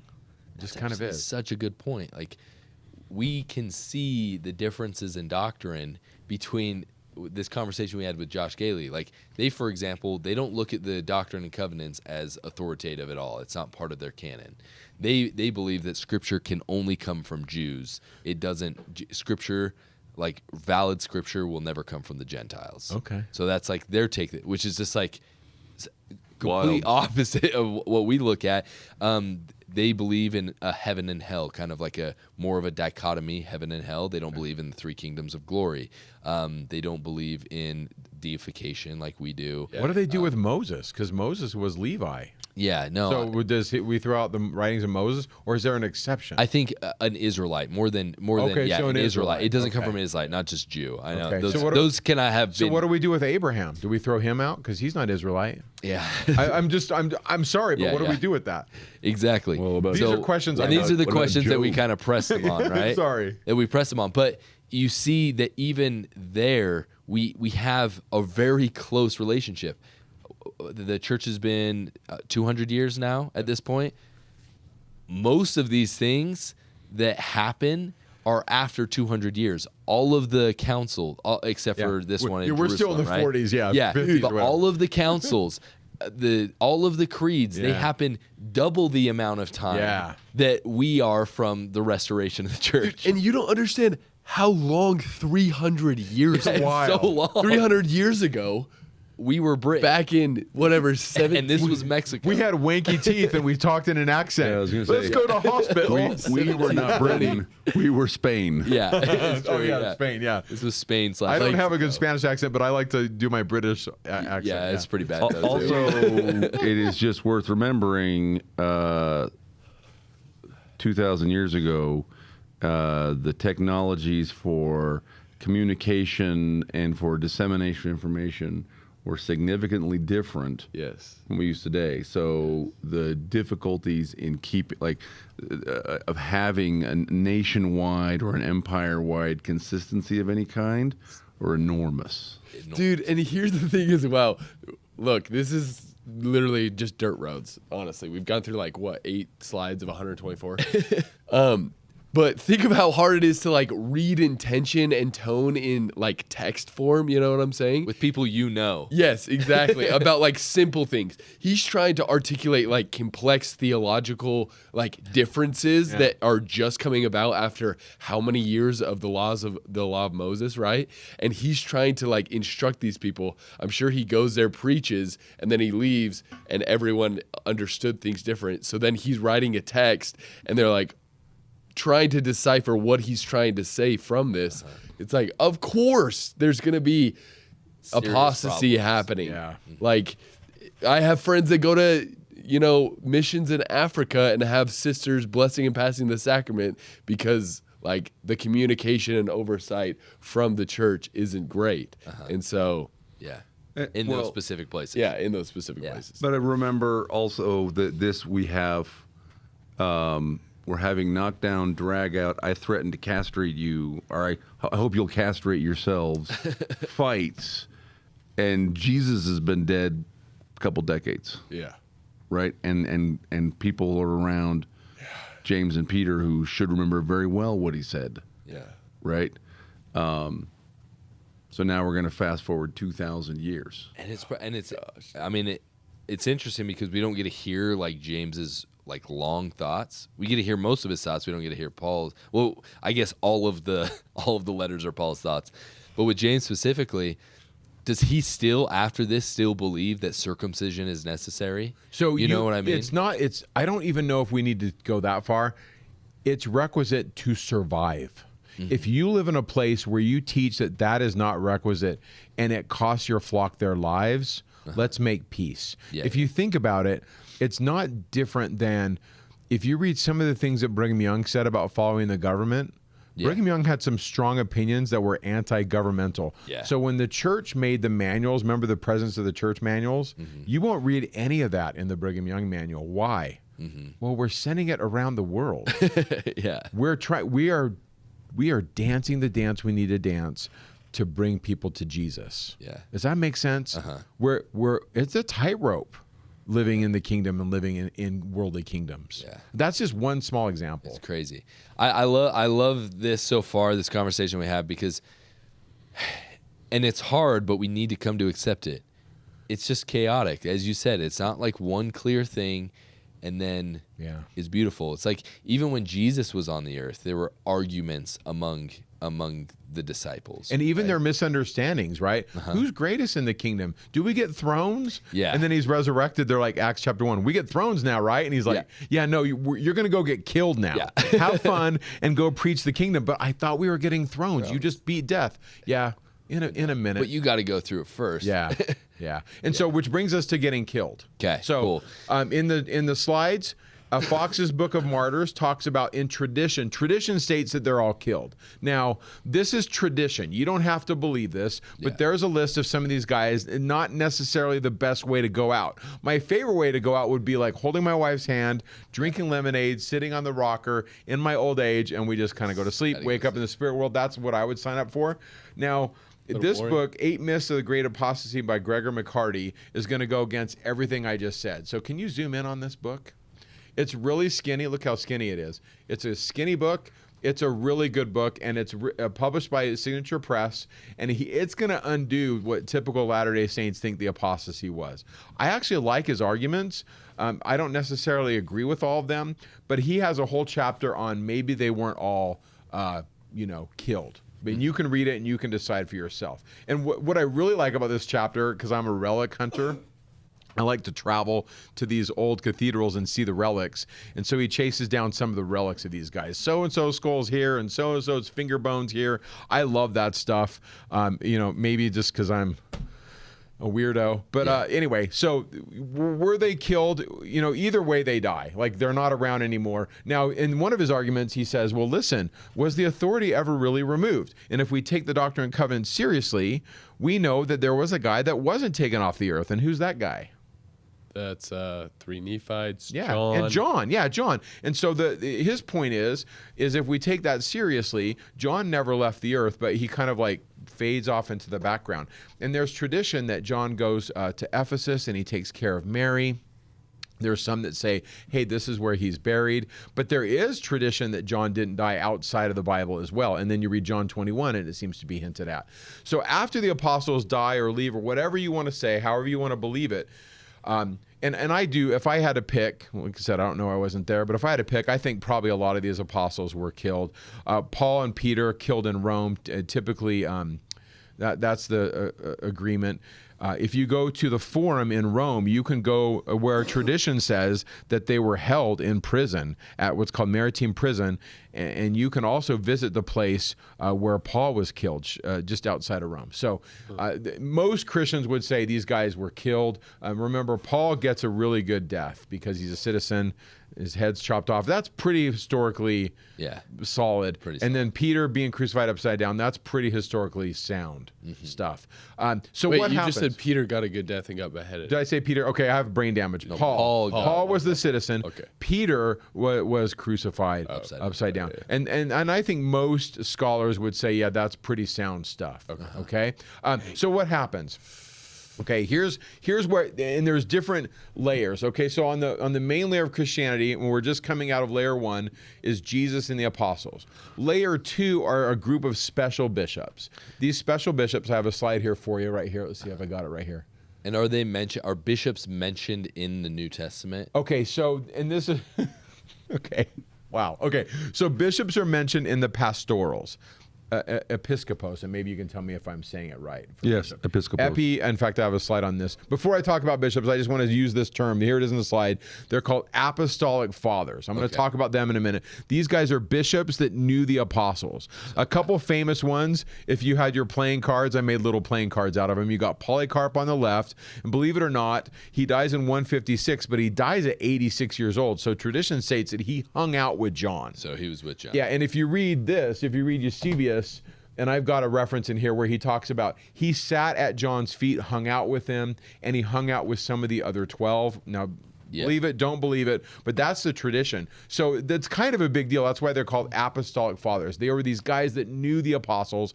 You've got Ignatius, and you've got others. Like you've got Clement that's purportedly to have known Peter and Paul. These guys are early bishops, and they're a big deal. Okay. So they fill the gap left by the apostles. And then go to this slide here. That's the Greek. So epi is like, you think about your epidermis, over or upon, scopos, to watch or see. So what is an episcopos? The overwatcher. Episcopos, yeah. They're the ones that are overseers. Now think about your bishop if you're a Latter-day Saint in your ward. Where's he sitting? Yeah, he's sitting up. Yeah, why? Watching over the congregation. Yeah, because he's sitting on the stand and he's watching, and the Spirit might say, yeah, talk to that guy after. See how he's doing. Yeah. And just tell him you love him. Yeah. And the Spirit can work with you. I've had that experience where I'm sitting and I'm looking at people, and the Spirit's an amazing thing, and it will help you. And that's really what they're doing. They're overwatchers. And your question is, are they in the New Testament? They're in the pastorals. Timothy, Titus, and I don't know. Do I just say it? There's a lot of evidence that maybe this is. Yeah. Do I say? There's a lot of evidence that this is maybe a 2nd century thing. That maybe not written by Paul. Yeah. That maybe this stuff is. How are we, and I don't know, this is what the scholars say, okay? That we're coming out of Judaism. And in Judaism, there would be kind of a rabbi or someone overseeing the church. And so as Christianity is coming out of this, that role kind of takes a solidified thing in the 2nd century. And that bishop is kind of a, you don't see, I guess my point is, you don't see Jesus going out appointing people to be bishops in the text. Now, maybe he did. Yeah. It's just not in the Bible. Yeah. Am I being clear? I want to be really clear. Yeah, and then explain for our listeners what apostle, like what that word One who is sent forth. So I'm sending you out. go out and spread the word. Apo, away. So those who are sent forth. So in order to be sent forth, you have to be sent forth from someone. So someone had to send them or forth. somewhere, right? Yeah, and they don't become apostles until Acts, right? Right, they're disciples, and then which means students. He says, "Go ye therefore." The Greek word is mathetai. That's where we get math. Yes, mathetai is related, the same root as math. Okay. The disciples are. So even in their students. names, there's like a fundamental difference. Like the apostles are like the ones who are sent from Christ to go forth, right? These guys are meant to watch over the people who have come into the fold from the apostles being sent out. Yeah. Okay. So now, why are these guys important? Well, I'm not going to read all this, but just look at the bottom one. What they're showing us, the path of these local leaders, is there's still kind of an absence of a centralized authority, but they have local authority. And so what you're going to read from their writings, and there's a lot of writings. One of them is this guy right here on the right, Ignatius. He writes 7 famous letters. And in his letters, and he's writing this right at the turn of the century before he's killed. Where does he live? Is he down in Egypt, or who's Antioch is in Syria. Yeah. Okay, so Antioch is in Syria. So here's his story. He's being taken to Rome to be fed to the lions, and he's kind of stoked about it. He's like, yes, I'm going to be wheat for Jesus. I'm going to be ground up. I'm going to be killed. And he writes this stuff, and he's writing to the Smyrnans, and I've got a picture. Well, it's probably later. It's in Izmir. But he's writing, and he says, listen, one of the things he says, and you could read all this stuff. I had to read this stuff before the internet, and I had to go get the books. But now you can literally go to the internet. You don't have to go to the library. And you can type in Letters of Ignatius, and you can read it in English. This is not hard, and it's not that long. And one of his main arguments is listen to your local bishop. Because everybody has, and remember, the church is all over the place. I think I got a slide on that somewhere. Yeah, look at that. First century, look at the churches. And then by the 3rd century, so this is way after Ignatius, but we have this spread. But what do we have? We don't have the internet. We don't have like a postal system per se, the way we understand it.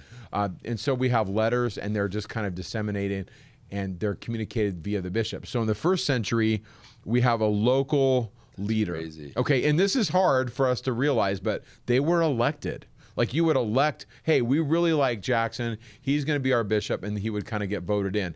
And it's this, and I call it a crisis of leadership, but maybe many Christians wouldn't. But and this is very general. But what we see here in these bullet points is by the 2nd century, we have what's called monarchical bishops, meaning that in a city, there would be a main bishop there. Okay.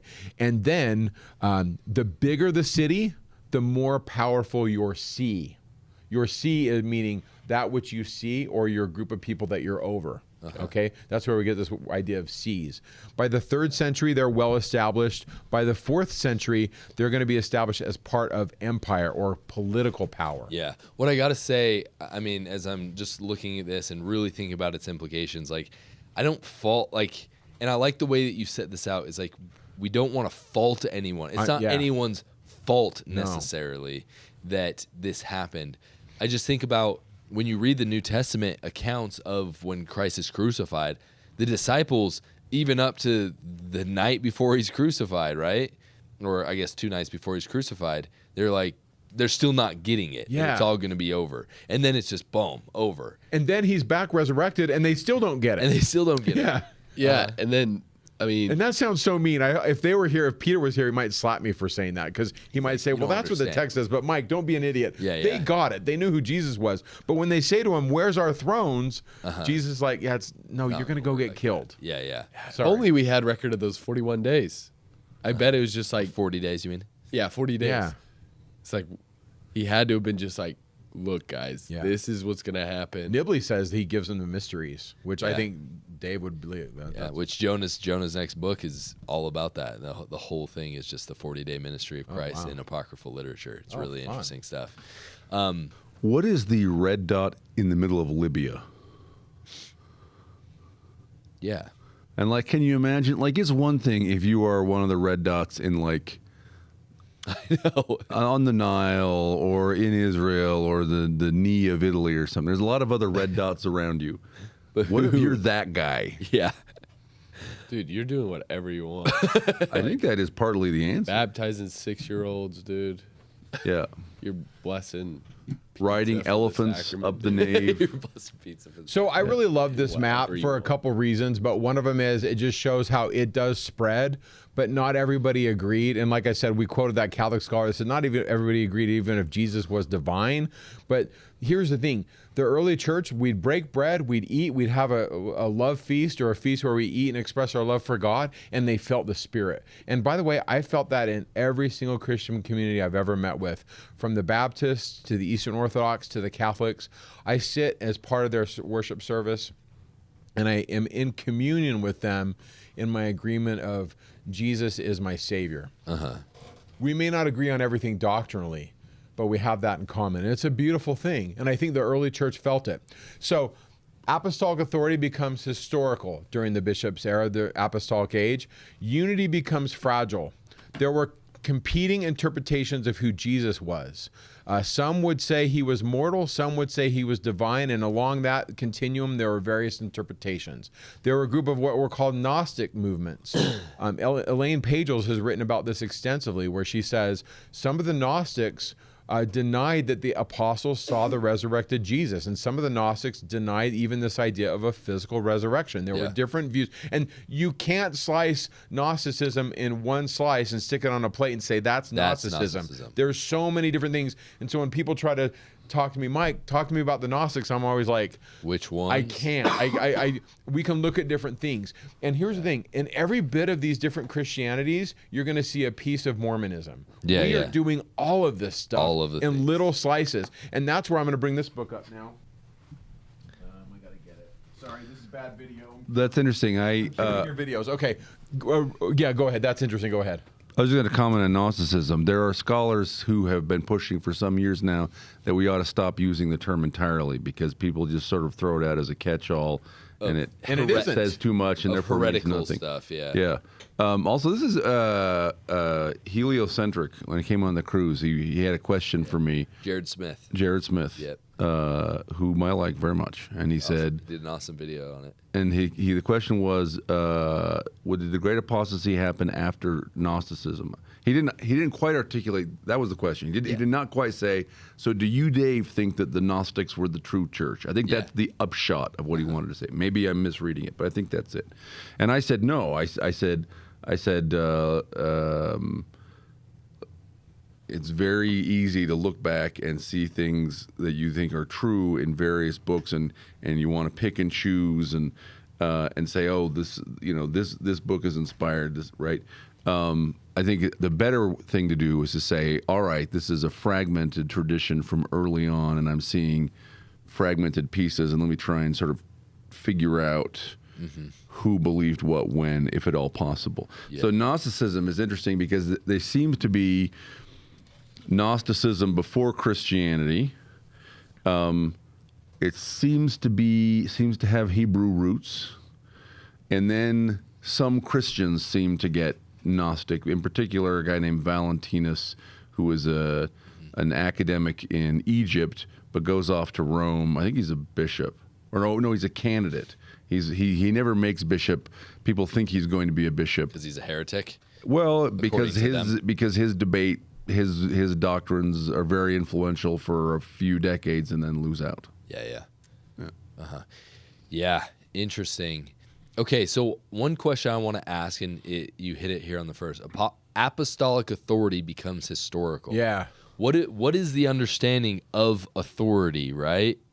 In the early church. Yeah. And okay. Yeah, so let's start talking about I can speak about authority in this period, but it's going to shift. Okay. So right now in this period of the apostolic age is if I'm Polycarp or you're Ignatius and we're hanging out, we're legit. We're the authority because we knew the guys that knew Jesus. The closer you are to the source, the more authoritative you are. And history says this too. History says if Dave writes a book and I write a book about something you said, and then 1,000 years, which book's going to matter? Well, who was there? But then what if we find what you actually said in your journal? Well, that's going to have more authority than my version or your version. And so that's kind of how history is working, and that's how they're working in real time. Ignatius is saying, listen to the bishops. They're going to keep the doctrine pure. And why is he saying it? Well, he's saying it partially because I knew the apostles. Does that kind of make sense? Yeah, but I guess what I'm saying is the conceptualization of authority this thing that is passed on to you, or is it just kind of assumed that authority is who understands the knowledge the most? So that's going to be a really interesting. So this is Gregor McCarty's argument, and you can read it. Like I said, it's a short book, but what he says is that ordinations were still going on, and he gives an example of some guys that were put in charge of being bishop in Rome, and that Peter's doing this. And so Latter-day Saints sometimes don't like this because we're like, well, we're the ones, we have the legit things, and the Catholics are like, no, we are. And you go to some of these churches, and I remember I was at this one church, and there was literally a chart of the authority all the way from Peter, and that's their argument, and that's a good argument. Yeah. This is where we run into the problem with Donatism. Okay. Yeah. And I don't even have it in here. You want to talk about it? So the Donatist, is it Donatus? I call him the Donatist controversy, but I'm a hick. I call everything the way it reads, and I get beat up all the time. So their idea was, I'm going to sort of say this in LDS terms, if you are wicked, you lose your stuff. You lose your authority. And so, wicked priests cause there to be no more DNC 1 transmission. But then what about Mosiah? Okay, so this right. So this is the thing, right? So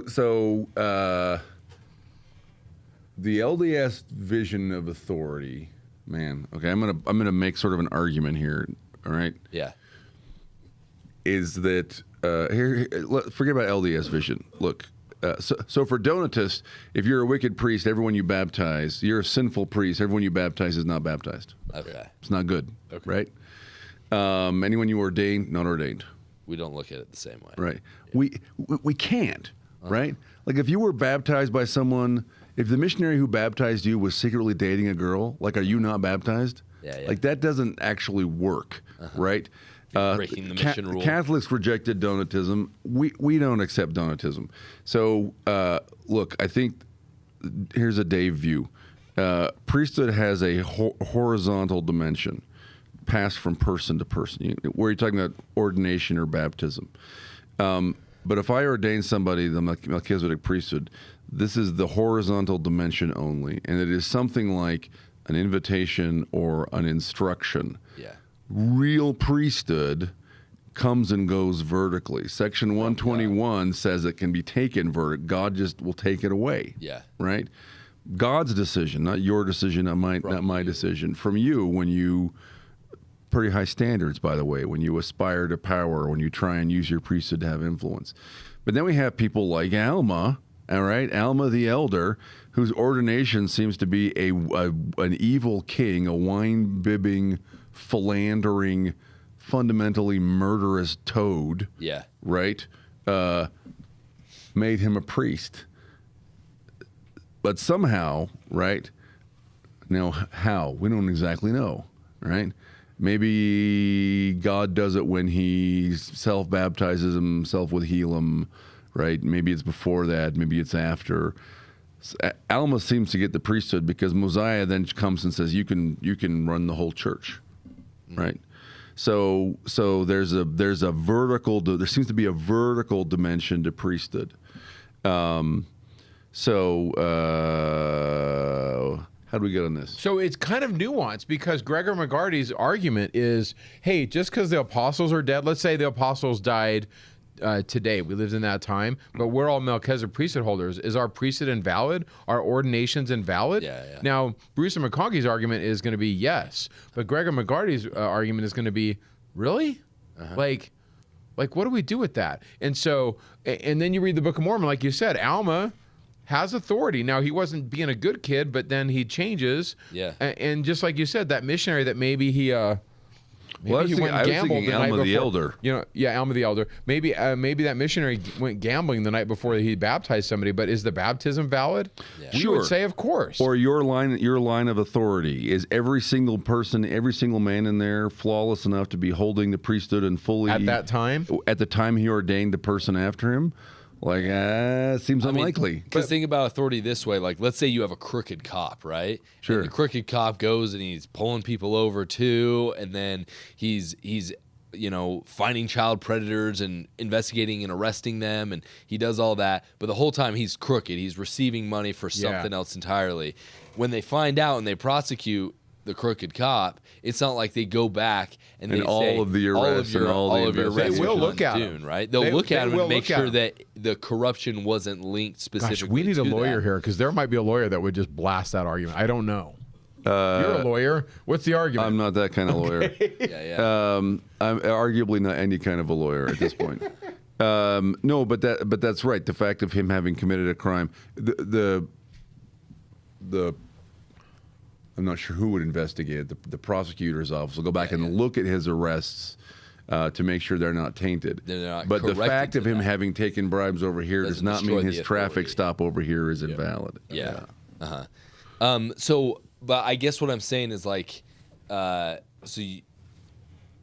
there records? What are the records of authority being passed on from the apostles to these people? Is it just Ignatius saying, "Hey, like he gave me authority," or like is there anyone that's claiming like, "Hey, I received authority Yes. to So continue the to do that"? The Catholics are saying, and it's in McCarty's book, a couple brief references. The Catholics are making claim very strongly that we have the relics. How early? We have. Good question. Because that's the question. Because you can say in it's fluid. 500 AD Yeah. that like, yeah, Peter gave us that, but Peter's been dead for 400 Okay, years. I'm going to speak in generalities, and you can pin me down later or whatever in the comments, or maybe after you post this video and I can give you some stuff. But in generality, here's the deal. By 400 AD, we go from this monarchical how do I say that word? Episcopacy. Okay, we have one bishop per city in the Apostolic age, and then we have it during the time period of what are called the Apologists, which we're going to talk about. But when we get into imperial Christianity, which is 4th century Hayden, Yeah. that's the shift. In 4th century imperial Christianity, there's a shift towards which monarchical bishop is more powerful. And if you're the Bishop of Antioch and I'm Jerusalem and you're Rome and you're Constantinople, we're probably going to have more power than some of the smaller cities. By about 400, and I think if I remember right, it's Leo. I'm going to have to check. Leo the First comes out and says, the bishop in Rome is the Papa. He is the one in charge. And he's going to lay that claim. And that claim's going to be countermanded by the Bishop of Constantinople. And they're going to dance for about 600 years over really who's in charge. But the Catholics in the 4th century are going in the 400s, 4th century, which is Roman 300s, primacy. early 400s are going to say things like, Peter's giving us this stuff. Now, are they making that claim in the 1st century? Once again, I preface this whole video with this. The literature out there is so vast. I haven't read it all, but there's so much. But from my reading, no, they're not making claims like that in the first couple hundred years. Yeah. They're not saying, for example, only listen to me. They are saying, though, that the apostles are setting up these bishops, appointed and they're saying things like this in the 100s, in the early 100s. Hey, the Apostolic Fathers, I knew John. Listen to what I'm saying because I knew him. They're saying that kind of thing. Right. I think it's late in the 2nd century that we have the first surviving writing that says Peter chose Linus to succeed him as Bishop of Rome. Yeah, and I don't know But that where that does not say as head of the church or that Peter was the head of the church. Right. Yeah. I want to be really careful because I know that 400, I believe it's Leo. I've got it in my writings. I'll look it up. But where we've got them saying, listen, the bishop in Rome is going to be the guy. Yeah. And they're not all going to agree to this. Like I said, Constantinople's going to say, really? Because remember, Constantine sets it up as Rome of the East. Yeah. Okay. Does that answer your question? Okay. Yeah. No, it does. And according to the Google AI overview, so the Antichrist, it says, Clement of Rome, claims or argued that the apostles appointed bishops in 96 AD. Yeah. Ignatius of Antioch. Yep. He says that the same sort of thing early on. But as you were pointing out, like Roman primacy, that's established Later. 400. Arguably, it's AD. never established because the Because split it with the breaks off, Orthodox yeah. is they don't agree with. 1054. That also, so I'm going to probably misstate this, but I think that conservative Lutherans' position is that we Lutherans are not Protestants.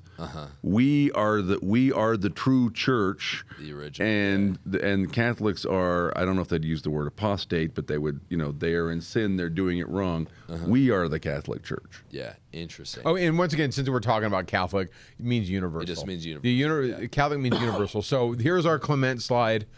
He wrote First Clement, and he basically tells you, he's like Ignatius, where he says, listen, don't rebel against the leaders of the church. He speaks of the apostles in the past tense, and he gives no indication that there's more apostles. So in Clement's writing and Ignatius' writing, we're going to look at others. This is late first century, early second century. This is kind of the rhetoric. This is the argument. Hey, listen to your local leaders. We're carrying on the tradition. Remember, we still don't have a Bible. Yep. The Bible does not There's no exist. Bible. Yeah.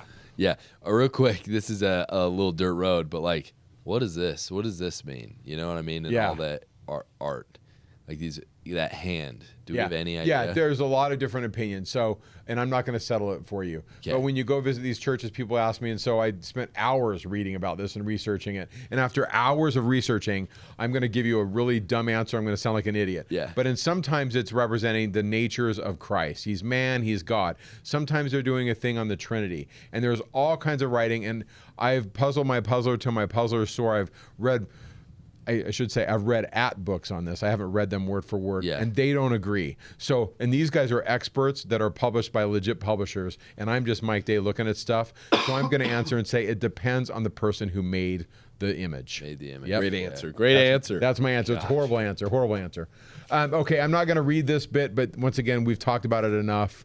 But this is Ignatius, disciple of John, talks about how stoked he is to go die for Jesus. Yep. There he is being eaten by, at least on the top there. It's like a werewolf. Yeah, I know, but they're lions. I love that painting though. Look at the veins in his hands. It's pretty cool, dude. Dude, I feel so bad cool. for him because they probably all went into wherever they were going to be eaten by lions and be like, yo, God. Daniel did it. Like, I'm chill. Maybe I'm going to be all right. Maybe That's they're not, gonna- if you yeah. read Eusebius, that's not what he describes. He describes them going there knowing they're going to die and kind of ecstasy and like their miraculous sweet smells and such a people are crazy- converted as they sit there and are, and so I think some of them survive miraculously, but most of them die miraculously and convert people in their death. Yeah, and there are some interesting, and I can't remember which book, all the books are blending in, but I remember reading this one book written from someone who was giving this perspective of a woman sitting in the stands watching the Christians get torched. Yeah. And she would go home and say to her husband, there's something about this faith.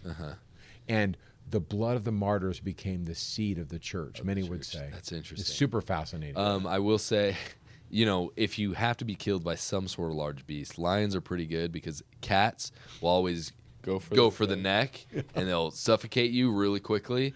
Where if it was a bear, they're just going to start eating you from the feet, from your stomach. Yeah, they don't worry about killing you. They actually like it when you scream. What's the name Yeah. of that guy? Oh, you're such a DiCaprio. fair Who guy. plays that dude who was like The Revenant. The Revenant. Yeah, what's the name of the guy? Yeah, I don't know. I don't remember the name of the wow, the that guy was a character. baller. Yeah, that's a crazy He's a scene. legit That's dude. a crazy scene. Oh my gosh. Okay, so I'm going to just go really fast. 'Kay. But this is Ignatius warning against Docetism. He said, and I'm looking at the second paragraph, he preached against the idea that God was unknowable. And I wrote in the last bit here, we learn much about the early church by what he preached against. Okay, notice what he preached against. He against the idea that God was unknowable. He Man, preached if only he was against- around for the Yeah. Athanasius Creed. Yeah, he preached against Docetism, and also he did not like division. He also said this is from his writings. I'm just reading the yellow here. They introduce God as a being unknown. They suppose Christ to be unbegotten, and to the Spirit they do not admit that he exists. Some of them say that the Son is a mere man, and the Father, Son, and Holy Spirit are the same person, and that the creation is the work of God, not by Christ, but by some other strange power. I mean, if you read this, it sounds very much LDS. Well, what do Protestants and Catholics think of that? Do they look at this dude, Ignatius? He's like, oh, he's a disciple of John. This Like, is such an interesting, and that's why I got this book out. We got On a Dirt Road, but I'm going to bring this 30 book up. got a lot of books. I love this book, but I also understand it doesn't settle everything. So here's what this book does that's really good. It's called Restoring the Ancient Church, By Joseph who? Smith and Early Christianity by Barry Robert Bickmore. Okay. I'm going to hold it up here. It's a great book. I've Hold to got this lots. camera. This is your camera. Okay, I've got lots of sticky notes in here because it isn't, in my opinion, what this has on the front. It has like one perfect thing and it's fragmented. I don't see the church history this way, so Mr. Bickmore and I may not agree on that. But what's beautiful about it is the entire book is filled with Early church fathers. the actual quotes from these guys. Yeah. Yeah. And everything is sourced. And you'll see A and F at the bottom of every page. Ante-Nicene fathers. Anti as in before Yeah. the Nicaea. So we're talking early Christianity, and it's all over the map. And what this guy has done, he's shown all their different views. What he's done really well is he's stacked the cups and he's saying, look at all the fathers before Nicaea that agree with us. Yeah, yeah. And this is one of those quotes, but I'm going to say not everything Ignatius says is going to be Latter-day Saint doctrine. Yeah. Yeah. Just because it's a hodgepodge. It's all over the map is what I'm trying to say. Yeah, not necessarily that it has to be Latter-day Saint in nature, but they argue that the creeds were literally just clarifying what they had already believed and taught. Which they didn't all agree on. So Yes. this is what I'm saying. Like, Yes. do we have records of, or like examples of Protestants or Catholics looking at these and giving their take on it? Yeah. Or do they just ignore it? That's a great question. We need to have have some ask one. We should conversation. have some conversation. Yeah. But what I will say is, there's a lot of things like that. I've been reading this book called The Early Church in Plain Language by Bruce Shelley. got that too. Yeah, it was recommended to me from either you or John Peterson when I was taking that class. Great book. About that. Yeah. And by the way, it's on audiobook. It's good. and My it's only legit. thing is it doesn't have sources in it. It's so annoying. So it's like talking about stuff, and I'm like, I'm just trusting this Bruce Shelley guy to tell the truth. Yeah, but at the end of each chapter, He's like, we'll yeah, say, here's a for book further you can reading, read. Yeah. these 9 books. Yeah. I'm like, bro, please just source me something. Yeah. That said, that and then also podcasts I've been listening to. For example, this idea of like universal salvation, universalism, which the LDS Church is very kind of not in universalism how it's understood now, Yeah. but how it was understood like at the time of Origen, who's Yes. another anti-Nicene Yes. person. I know where you're going where with he this. he believed that that all rational good souls in the end would have the opportunity and would most likely accept the gospel of Christ in the afterlife. That's my hope. And so like that's a doctrine that was put forth, and there were fights about that. Yes. That were happening. You know what I mean? Yeah. By the way, that's Nephi's hope. One of the last things Nephi says is, man, I hope everybody comes to Christ. Yeah. And isn't that what we want? Isn't that what I love his accent, the British apostle. Elder Kieran. I love Elder Kieran where he says he's in relentless pursuit of us. I love Elder Kieran's talk where he talks about that idea. Yeah. That's cool. Yeah. So Insane. Dave, it looked like there's something in your head that you were about Origin to even say. he even opened up the idea that maybe even Satan could be redeemed. Yeah. That Christ's atonement was greater than anything Satan did. And if you believe that the atonement is infinite, you kind of have to follow that logic. that up. Which that'd be crazy. Sounds That's like crazy John, that's like John DeLynn. Wait, who No, I'm said just kidding. Go ahead. So So I'm Origin of adding- Alexandria. Yeah. His thought was that Satan had even potential Satan had the potential Yeah. if he wanted to. if you repent. Which is not the understanding. Yeah, sorry, you were going to say something, David, Dave. it looked like No, you were gonna say you went there. I was just going to say Nephi's religion, while Hebrew, is very universalistic in the sense that it's young and old, bond and free. Everybody Yeah. is invited to come to God. which is against a very non-tribal the religion. prevailing Teach me thoughts what of you're the using here. Are atheists. you figuring this out? Are you doing a study No, on this it? is like there's some animation. It's an ad. Oh, okay. I was thought trying you to were figure out the hand gesture. Yeah, thing. 'Cause I've spent hours on the hand gestures, and I walked out going, I don't know. But there is some argument of the natures of Jesus, the Trinity. I'm just speaking generalities because, very interesting. yeah, I they mean- don't agree. yeah. What else did Ignatius say? Oh, to be really quick. So yeah. So yeah, we saw the. He definitely wasn't a fan of Docetism. Now Izmir, you can see it on the map, kind of towards the center. Yep. That's Smyrna. That's who he's writing to there in that letter, the epistle. Oh, that's the Trailians, but he's writing to the Smyrnas and other bits. Anyway, it's in there. Okay, cool. Anyway, I'm just keep going. I don't know why the map. Maybe I moved it in the wrong spot. Okay, here's how he viewed the Father and the Son. He clearly affirmed the divinity of Jesus. He did speak distinctly of the Father and the Son. He distinguished the Father and the Son functionally and relationally. I'm trying to be really careful as I've studied his writings to be precise in my language, because I don't want to get blown up in the comments by this. So I'm being very impeccable in my speech on this. He reflects an early stage of Christian theological development in which the divinity of Christ and the distinct roles of Father, Son, and Holy Spirit are clearly affirmed. He's not using the metaphysical hair splitting of Nicaea. Yeah. So in my estimation, in my reading of Ignatius, he is speaking of them the way our scriptures do often, the Father, Son, Holy Ghost. He's not getting into homoousios, hypostasis, meaning substance or persons. He's just speaking of the Father, Son, and Holy Ghost. In the New Testament, you don't read anything about the homoousios or the hypostasis of God. You read Jesus prays to his Father, right? Jesus gets resurrected. So Ignatius is viewing these things, remember, because he's before Nicaea. Mm-hmm. I hope I'm being clear. And he knew, and he John was the apostle that he knew, or was it Peter and James? Ignatius. Sometimes I have to go back to my charts. Yeah, there we go. He knew John. Yeah. So he knew John. And by the way, Eusebius talks quite a bit about these guys. And I cite some of this in the slides of what he says. So that's a little bit about that. Now I want to be clear too what he didn't do. I've not read any of in his writings where he writes like section 130 of the Doctrine and Covenants.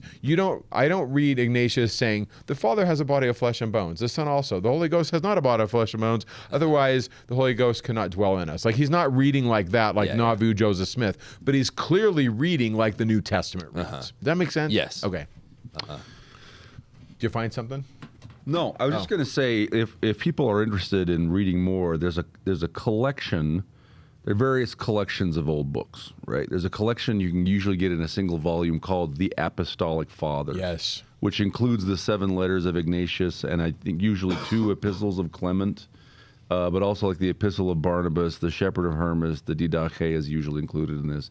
And these are sort of the earliest Christian documents that did not make the New Testament. Didn't make the cut, but they almost did. Some of them were candidates. Shepherd of Hermas almost made it. Yeah, that's the one that has the pearl or the hymn of the pearl, right? That's Thomas, the Acts of Thomas. Acts of Thomas. Yeah, that's and these were circulating in the early church, right? You go to different churches and they'd have different bits depending on where you lived, right? Yeah. Okay, so we talked a little bit about Polycarp, but once again, he's one of those apostolic fathers. Oh, there's the reference, Ecclesiastical History, Volume 5, Part 20. It's in the book, but HE is just the Historia Ecclesiastica. There you go. I knew the Ecclesiastical History, or History of the Church. Yeah. Okay. This is his most famous book. Yeah. What else can I tell you about him? Once again, died at 86, knew John, kind of a big deal. Okay. Wild haircuts. The dope haircuts, black-looking foreheads. So once again, he had this orthodox idea, straight thinking, the connection to the apostles. He knew them, and like Dave just mentioned, so he's already hit it. The Didache, which I'm probably butchering the pronunciation, Shepherd of Hermas. These were early documents that were kind of circulating around, in early church. I love this, the house guest etiquette. One of the rules in the Didache, this is the 3rd bullet point, is how do I know if someone's a true prophet? Well, if they're hanging out longer than 3 days, they're a false prophet. So if I come to your house and I'm preaching and it's like, Mike, it's been 4 days, you need to go on and get, right? And I'm like, no, I'm hanging out and I'm on your couch after 3 days. You know I'm fake. Right? You're just Yeah, I just think that's so dope. That's why I couldn't help but I had to put that. House guest etiquette, 6 tips for hanging out at my friend's house. Yeah. So that's interesting though, right? Because that tells us that in the 1st century Christian communities, you had people who were called prophets and what they did was they circulated, moved around. Yeah. But I thought Jesus was the great and final prophet, the only one, and that means that like there's no other prophets after. Right. That is a view. Now, what's super interesting, and I'm trying to remember the name. Who's the guy that comes in? I know you know. Is it Agabus or Abacus? Not Abacus. Anyway, Jerusalem's going to get wrecked, and he comes to the Christian community. He's like, I've seen a vision. We need to go on we got to go to Pella. And they go to Pella, the early Christian community. Am I getting his name right?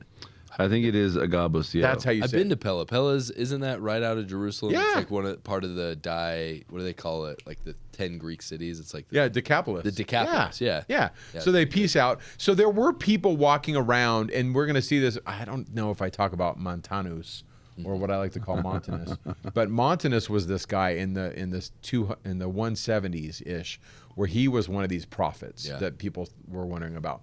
But anyway, So he talks about the two ways. The two ways. The way of life, the way of death, which is a lot like 2nd Nephi. yeah, I as I've read Didache and I've read 2nd Nephi 9. Now this is just Mike Day Midrash, and maybe I'm smoking crack, but here's a really interesting parallel in my study of the Didache and 2nd Nephi 9. They both talk about the way of life and death, or deliverance and hell. They both focus on like, what I'm supposed to do. Contrasting these ideas, the goal is to, in the Didache is to come into the community of Christ, but the goal in 2nd Nephi 9 is to make it to the judgment seat of God, pure. And then there's a guide in both these. I find it fascinating. Yeah. Because here's my take on the Didache, and that's just a fancy way of saying that which is being taught or instruction or doctrine. I think there's some elements of truth to it. I think that this was circulating in the early church, and it reflects early Jewish thought. And it does, this is just me, I see it kind of reading like 2nd Nephi 9. Where is Jacob getting this stuff? I think this is old teaching. Old teaching. And it's legit, and it almost made it into Of the two scriptures. ways. And we've talked about this in, what's it called? On the Sig of Joseph often, right? Like, there's an idea that potentially at the veil of the temple, right, there is, you choose the straight and narrow path and enter, or you exit off this way, The wide to the gate gulf and the of broad way. misery and endless woe. Peace You know? out. Yeah, and Nibley. So first of all, Didache means something like teaching. Yeah. And this is like a church manual. It contains prayers. It's like the first church manual. Yes. Yeah, That is exactly Yeah, correct. absolutely. And Is it translated as doctrine sometimes too? I think it is in the Greek. Well, yes, because doctrine means teaching. Yeah, that which is being So taught. Yeah. Didasko is to teach. Didaskalos is a teacher. Love him. Didache, the taught thing. So, which is doctrine in Latin. Yeah. Doctor is one who teaches. So,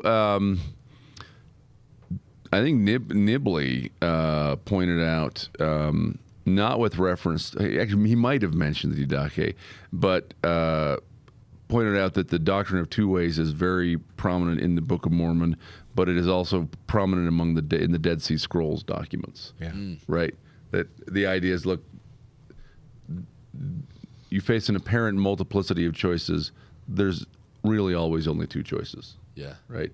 This is Alma. There's either you're the Christ's sheep or you're the flock Church of the devil. There's Yeah. no actual alternative, right? It's the virgin or the whore, Yeah. right? It is you are the Church of the Lamb or you are Babylon.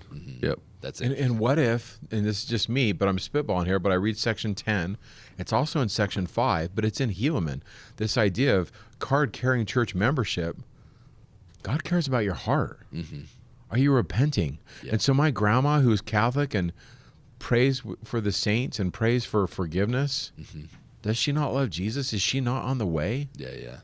So when people go to these old cathedrals in Europe or some of these places and they see these people that pray for their loved ones who died in the war, Yeah. I mean, they're my people. Yeah. Anyway, so Go back to the previous Yeah. slide, and maybe let's talk about this, and then let's take a little bit of a break. oh sure. Freshen up for a second. Do some How are you? jumping What are you going to jacks. do with this? Are you going to chop this up? What Oh, are you well, gonna- no, we'll just do the same way we did before. The quickest 2 hours that We'll pause it. We'll take a break, and then we'll come back and we'll keep. We're not even out of like the 2nd century Yeah, I yet. know. This is nuts. Well, I mean, this is where most of the conflict is talked about, right? Like, up until the creeds, like that's kind of like the place of conflict as people are arguing.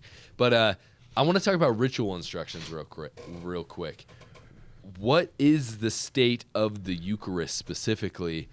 So, is there any in the New Testament? Do Yeah. they talk about taking of the Eucharist, the sacrament, the Lord's Supper, and well, what is the ritualistic landscape like in the early church that we know of? Yeah, I've got it in my notes. I can't remember. Uh-huh. I know the etymology of Eucharist, but I maybe during the break I'll pull it up. I've got it in my notes. Well, it does interesting. change over time. Yeah, go ahead. My memory is that the Eucharistic prayer is striking, like it's different from what we expect, but I'd have to look it up. Yeah. Like I think maybe it's not about the flesh and blood and Jesus; it's something else. Early I've got it in my notes. I'll give it to you during the break. prayer. Earliest Eucharistic prayer. Let's look at this. But by the way, while you're looking at Yeah, that, it says in the Eucharist, eu in Greek is good, and charis is grace. So this idea of taking the Eucharist, I'm entering in the good grace of Jesus, or I'm in communion with Jesus and the apostles. And so when you go to these old Eastern Orthodox churches, and you see the iconostasis and the saints on the iconostasis, and you're eating the Eucharist, the idea is you're in communion with the saints that are living and the saints that are dead. And to me, that's super interesting when you superimpose that architectural teaching in these churches with section 27 of the Doctrine and Covenants. Because section 27 of the Doctrine and Covenants, and according to that text, an angel tells Joseph that you will one day break bread with the saints who have died. And then it gives an all-star who's who list of the male-centric list of all these all-stars. And I always, when I read it, fill in with the women. Yeah. And it's all these dead saints. And the idea is we are in communion with these amazing men and women of faith. Mm-hmm. And that's kind of how, that's why I love the Eastern Orthodox tradition where they do this. In essence, we have taken that and it's in our temples. We're in communion with the dead. But remember, and this is in Dave's book, if you've ever read his book, In the Language of Adam, and it may not be in that one, but it's in one of those three, that eating of the bread, that taking of the epiousion bread, the living bread, as it were, the bread that Yahweh is upon, that was in the temple. Yeah. And so our manifestation of communion with the dead in the temple is not that dissimilar from the Eastern Orthodox tradition of I'm in communion with my ancestors. I find it beautiful and fascinating.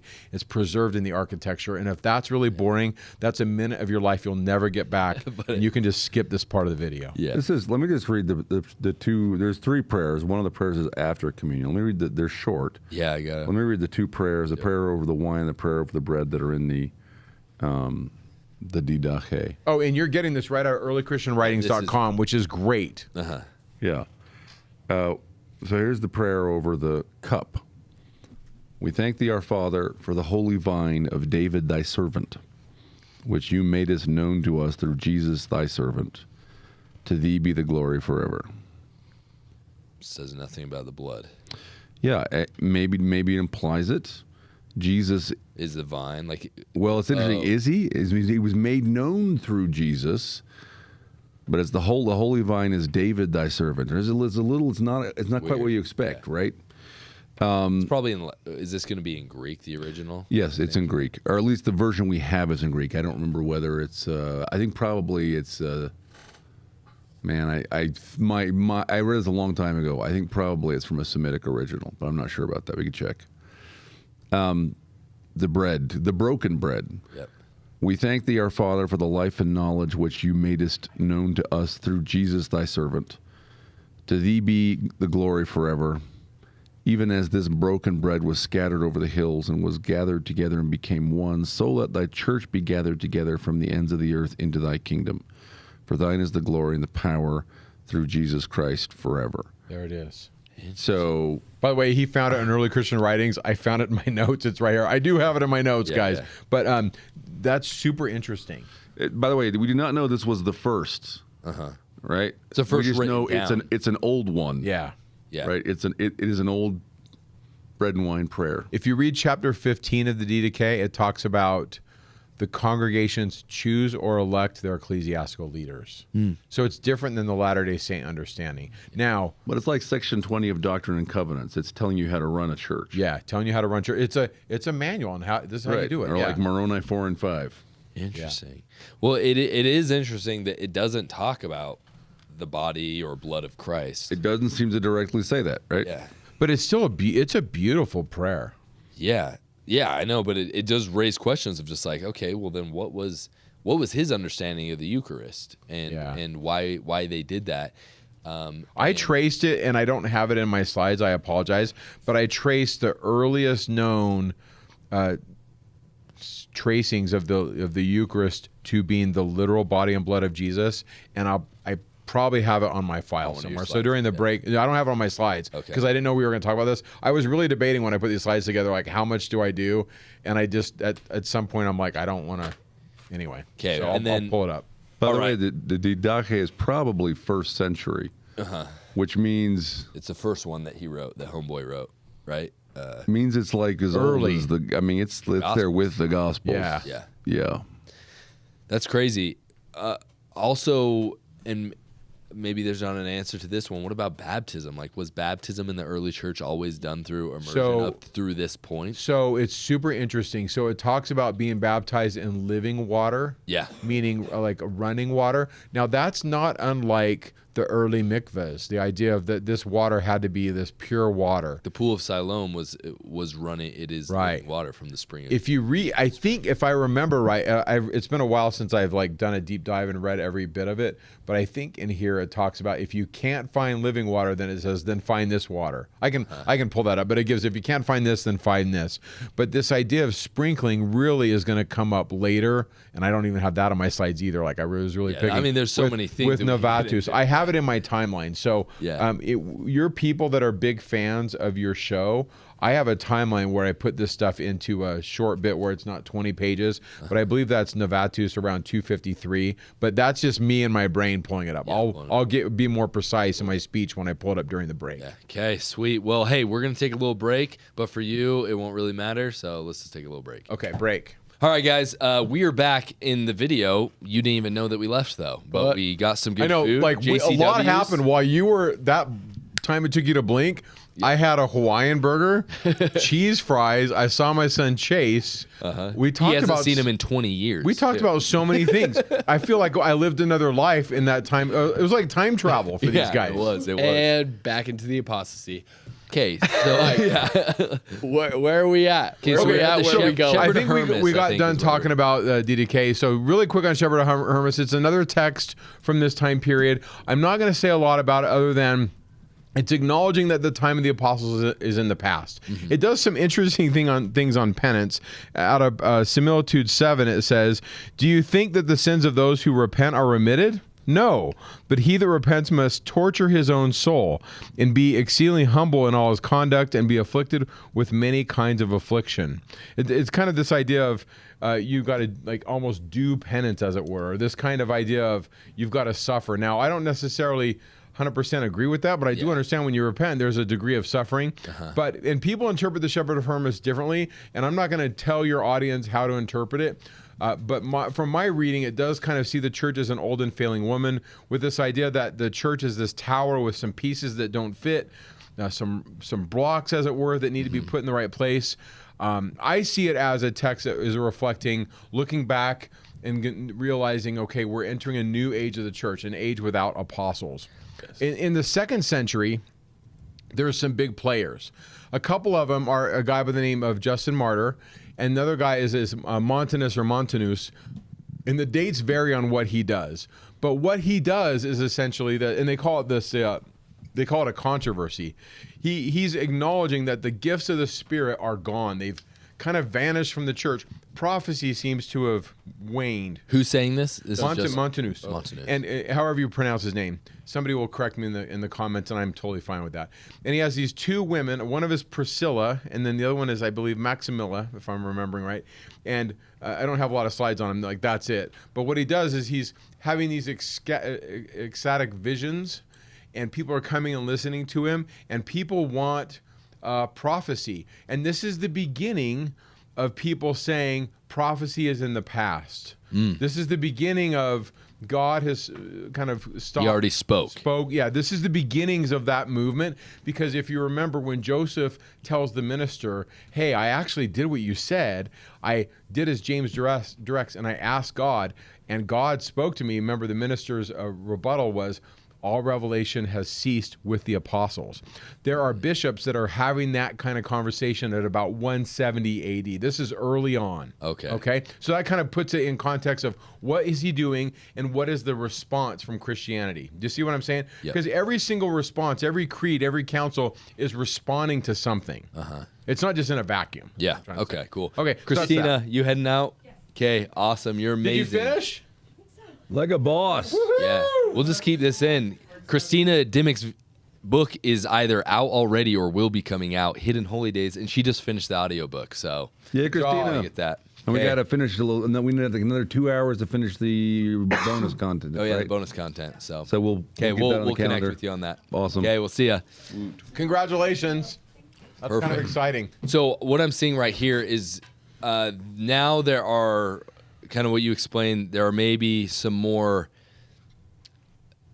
larger schisms happening where before it's like, hey, we're still one thing, but like we disagree on these little things, and now it's like they're almost becoming different things in a sense by this point, by the 2nd century, and that's where like these apologists are going to start to come in and start to Okay, so that's interesting you bring that up. So here's what I think with the apologists. with like Montanus, because like the idea that you can't receive any Yeah. new revelation, that's like that's a bigger schism than, I mean, maybe it's not though, than whether Well, or not you should be he's acknowledging circumcised. something everybody's saying is happening, but the response, instead of responding and saying, you know what, you're right, we don't have any revelation, maybe we should think about this. Instead, the response is, well, there is no revelation. So the response is wrong. Now, was he a prophet? I'm not here to settle that. If I lived during that time and I watched this stuff, I probably would be like the people that responded to him. Oh, Yeah. whatever, this guy's crazy. But some people liked his stuff. And so I don't know because I wasn't there, but it's interesting how the response actually takes us further away. So, for example, if I came out and did a video and said, hey, I'm a prophet and I prophesy that Bitcoin is going to explode in the next few weeks, and I made all these prophecies, people on the internet would judge, well, they'd say, well, is what he's saying true? Like, let's say it started happening.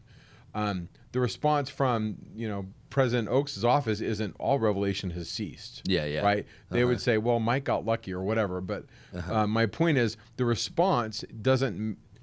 The response is Shouldn't be the also opposite. off. Yeah, Yeah. you see my point is like 100%. I don't know if I'm explaining myself very well. Overcorrection is like, I think that's a mistake that we do, that human beings just do in general, is we always want to go, we see one extreme, Let's and so do we this. think the way to combat it is to go to the other. Yeah. Talking yeah. about the vow of celibacy, bro. Yeah, the vow of celibacy. I'm not even going to touch that, but I will say this. Yeah. I will say this in government. So I spent 8 years in government in an elected position, and people would come and present to the council, hey, we have this problem. And some people's fix was, well, we need to make a law to stop that. And what they don't realize is when you make the law to stop it, then that is also going to have some... Creates the next problem. Exactly. Thank you. It's super interesting. Father Raymond Brown, I think it's in his book, The Churches the Apostles Left Behind, talks about any church, any spiritual organization has a pendulum that's always kind of moving back and forth between central control at one end and he uses the word charisma, following the gifts of the Spirit at the other, right? And the problem is that gifts of the Spirit are real, right? And Christ talks about them like they're real. And yet, if you let everybody, if you encourage everyone to indulge, you end up with like Hiram Page scooting around on his bottom on the church floor, Which would be interesting. and you fragment into 1,000 little groups, and everybody is the Davidic servant, and everybody's getting emails from John the Beloved, right? Yeah. So that's the problem, and Which are real people that we know that yeah, have claimed this. yes, Oh, really? Yeah. yes. Oh, Whole different story. that's a great side conversation. Yeah, and there are always forces pulling the pendulum this way, but if it goes too far, it's a problem. So what about the other end? Well, at the other end, if you say, look, the Spirit is not for you. You should not listen to the Spirit. Do what you are told. Central control. Now you avoid the guy scooting around on the floor on his bottom, and the people who are reading poems and washing their hand in a bowl of water at the sacrament table, and right, whatever. But you strangle off people's experience of the Spirit, right? And their access to sort of God in their church experience, right? So so you have these two competing forces in this pendulum moving all the time, right? Yeah. So Montanus is interesting. I think actually he's Asia Minor, so I don't know what his native language is. So they're writing about him in Greek, and it's Montanos, but I always see it as Montanus, and I don't know. Yeah, and I don't know how to say his name. Well, I don't either. Montanus. He seems to be a moment Hannah where it's Montanus. like, you see the pendulum move, right? Yeah. So he's like, hey, I have prophecies. Priscilla and Maximilla have prophecies. And the so-called great church, or the sort of, the massive churches that are still slowly coalescing towards, a centralized church, say, nope, we're going to go over this way. Yeah. Yeah, I think, and I mean, I'm just going to hype up the LDS church. From my experience is this, that it's a pretty good balance of both of those. Like, do we have a centralized authority? Yes, we have a centralized authority. But like when you go to church on Sunday, the church is in charge of the church, of like participating, right? Yeah. So as far as I know, one of the things that people find very unusual when they come to an LDS church that haven't been before is they're like, wait, so brother so-and-so just goes up and speaks for 15 minutes? Yeah. And like there is this aspect where we're inviting people to practice listening to the Spirit, learning how to teach, how to preach. Like we're trying to develop people, even of our highest ordinances that we perform in the temple. We're turning people into kings and queens, priests and priestesses On an individual level. And so that's one thing I do appreciate and that I look at is like there is this level. And I think it probably depends on the era as well, because there have been times where it's been more centralized, right? And there are times where it has been less centralized. During Brigham Young's time, like they're running from intense persecution. They move to a different country and they're in the desert. It's pretty centralized during Brigham Young's time because, I mean, you could argue that you kind of have to, in the wake of a secession crisis and all this, maybe centralization needs to be tightened for a little bit, right? But Yeah. I think the era we're in now is, I like it. Correlation is an act of centralization. Correlation is, hey, some of the previously independent organizations don't get to be independent anymore. Where we seem to draw the line now is there's probably a few different ways to see the line drawn. One is, hey, everyone should be having revelation.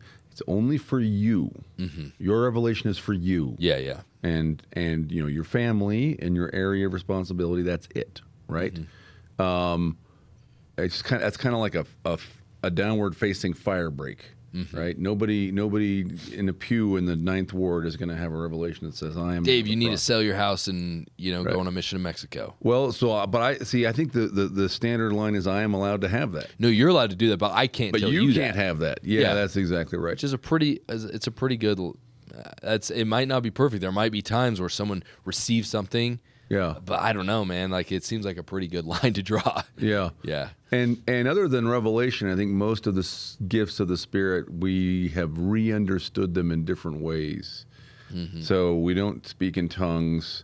We sort of want the gift of healing to be only exercised by certain people in certain times. That's a recent idea of ours. Yeah.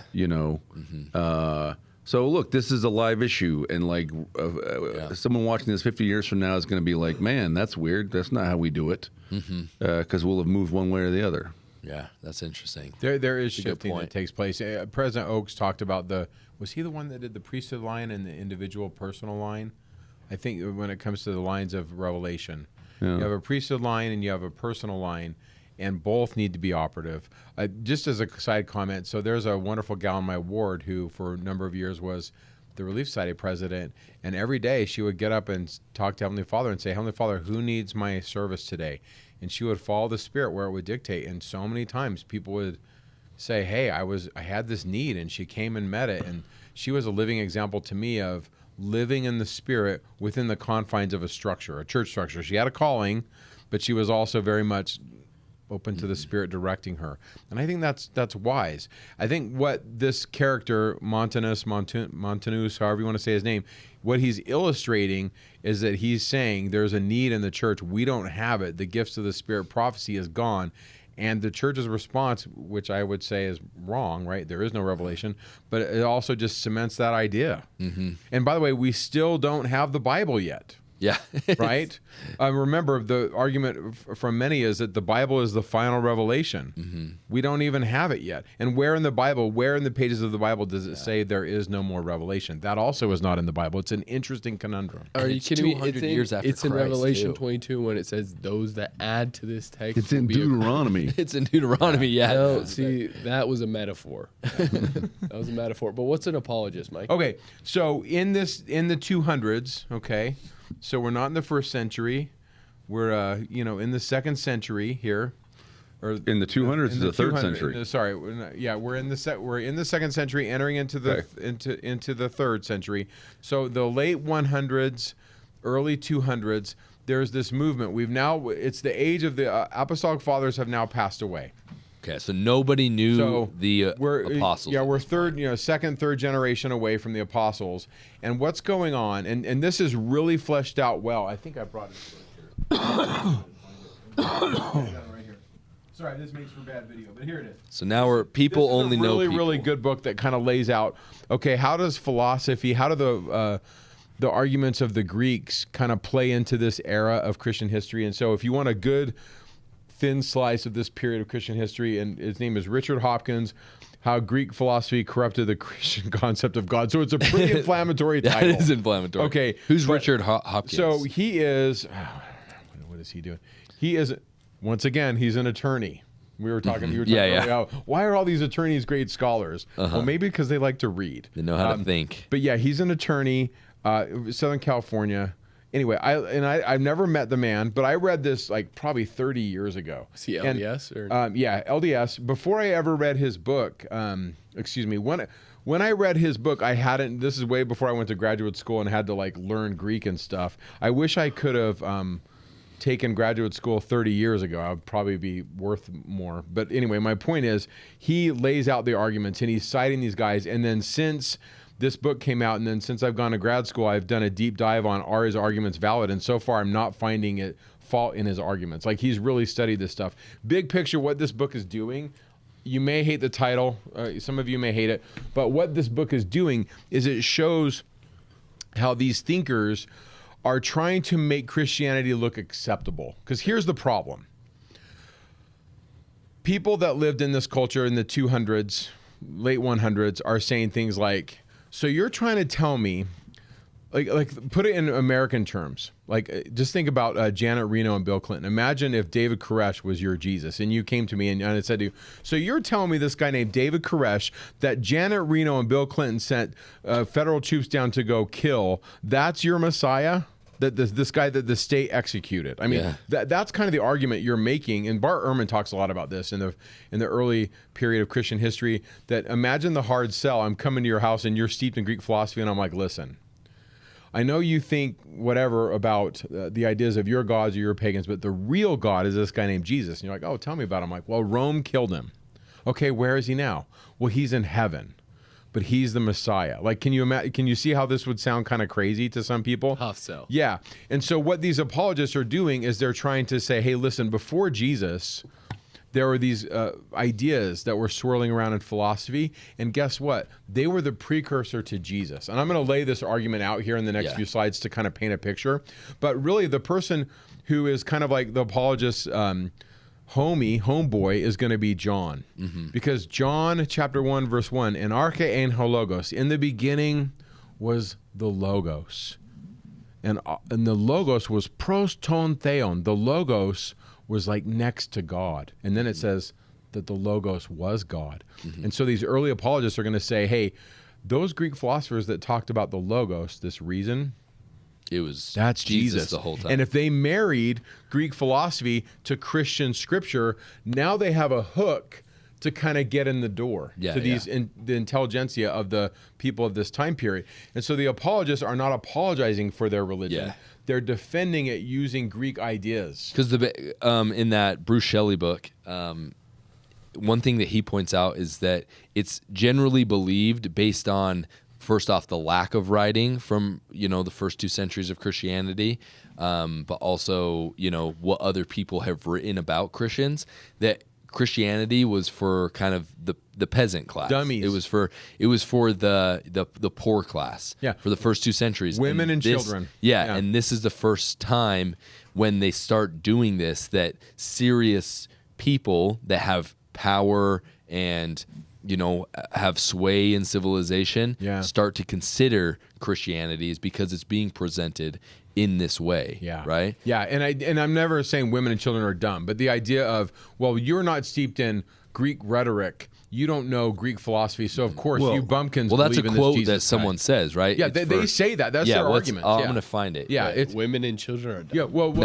No. one of the things they said was that Christianity is a religion for the weak or for women and children. Like no self-respecting person steeped in Greek philosophy would ever believe in something so silly. And then one important guy gets baptized, and then he's like, actually, Yeah, and the ball starts Everyone's rolling. going to. Right, and by the way, that's a classic that's a classic approach of Korihor, where Korihor comes out in Alma 30. He's like, well, this is just foolish. Like, you have to be an idiot to believe this. And that's a common thing that I'm sure you engage on your show, Latter Daily Live, where you like take snippets of people that say, oh, well, you're stupid for believing in whatever.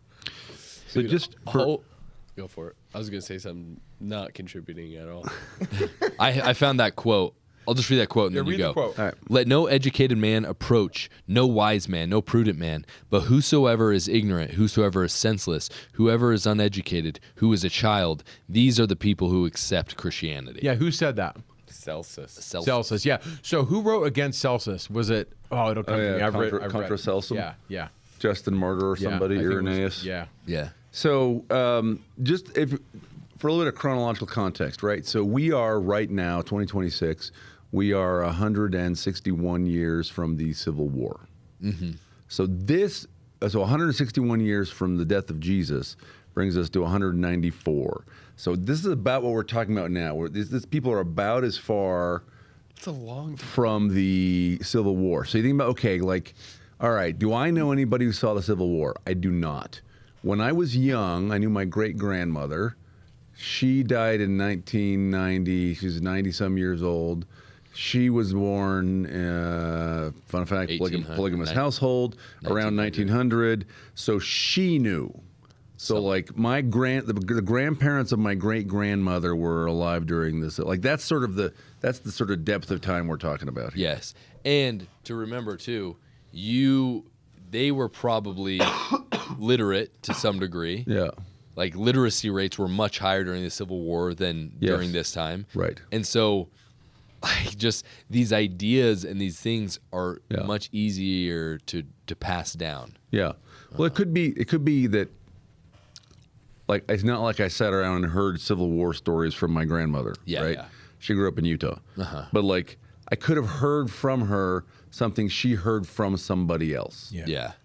Like, My mama Kai, just she kinda was in crazy. the 1800s, and she was from Louisiana, and my grandmother was from Louisiana, and they definitely had some views about certain people that I don't have, and they would tell me these things, can and imagine. today I'm like, I don't view reality the way that they did, but they have Southern 1800s views. Which is a crazy. Yeah, that's. It's a way different world. It's a different all world. genre of views to have. Yeah. Yeah, which I don't espouse. I want to be really careful. Just for the So, record. and by the way, it was Origen that wrote against Celsus. So Origen's responding, and they're writing back and forth these arguments about what does it mean to be Christian.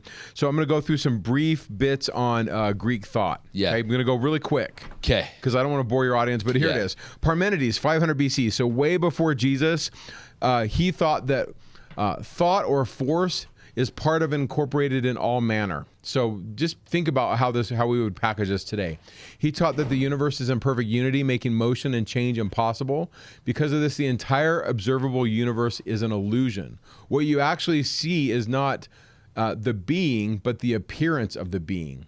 This notion caused philosophers after him to question the validity of human sensation and knowledge. Think about it. Like this table, is it really solid? Like if you really think about it, or is it just a bunch of pieces that little teeny things that maybe it appears solid, but is it? These are the questions that they would ask. Yeah. So they turned to speculation on ultimate reality and became fascinated with questions about what really exists as opposed to what only seems to exist.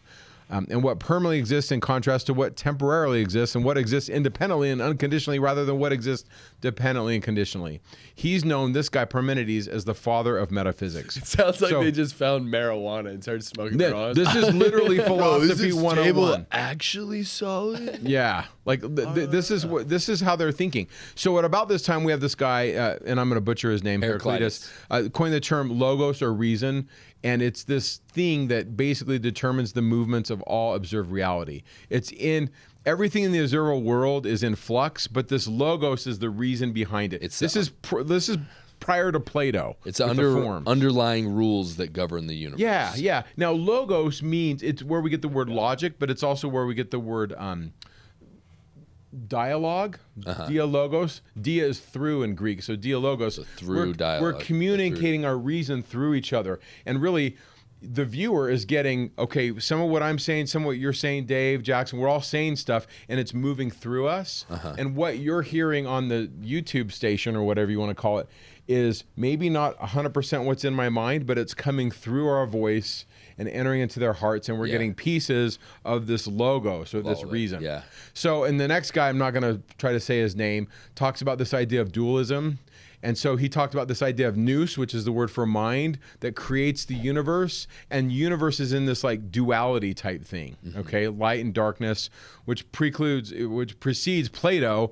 Men can only obtain knowledge by reason. The visible world we live in is an illusion. This is, if you've seen The Matrix or The Truman Show, they're pulling this stuff from Plato. If you remember, in Plato's thing in the Republic, I had to read this in school, the allegory of the cave, a bunch of people are sitting in a cave and they're looking at the shadows on the wall. That's not the reality. The reality is actually there's a fire up there and there's some puppet things making shadows, but that's not the reality. The reality is outside the cave, the world of the real, the thing that's real. And so that's the whole thing with Morpheus and Neo, or Jim Carrey in The Truman Show. Was his name Truman? I can't remember. Yeah. Anyway, so the idea is we can only get knowledge of the forms. For example, a chair or a circle.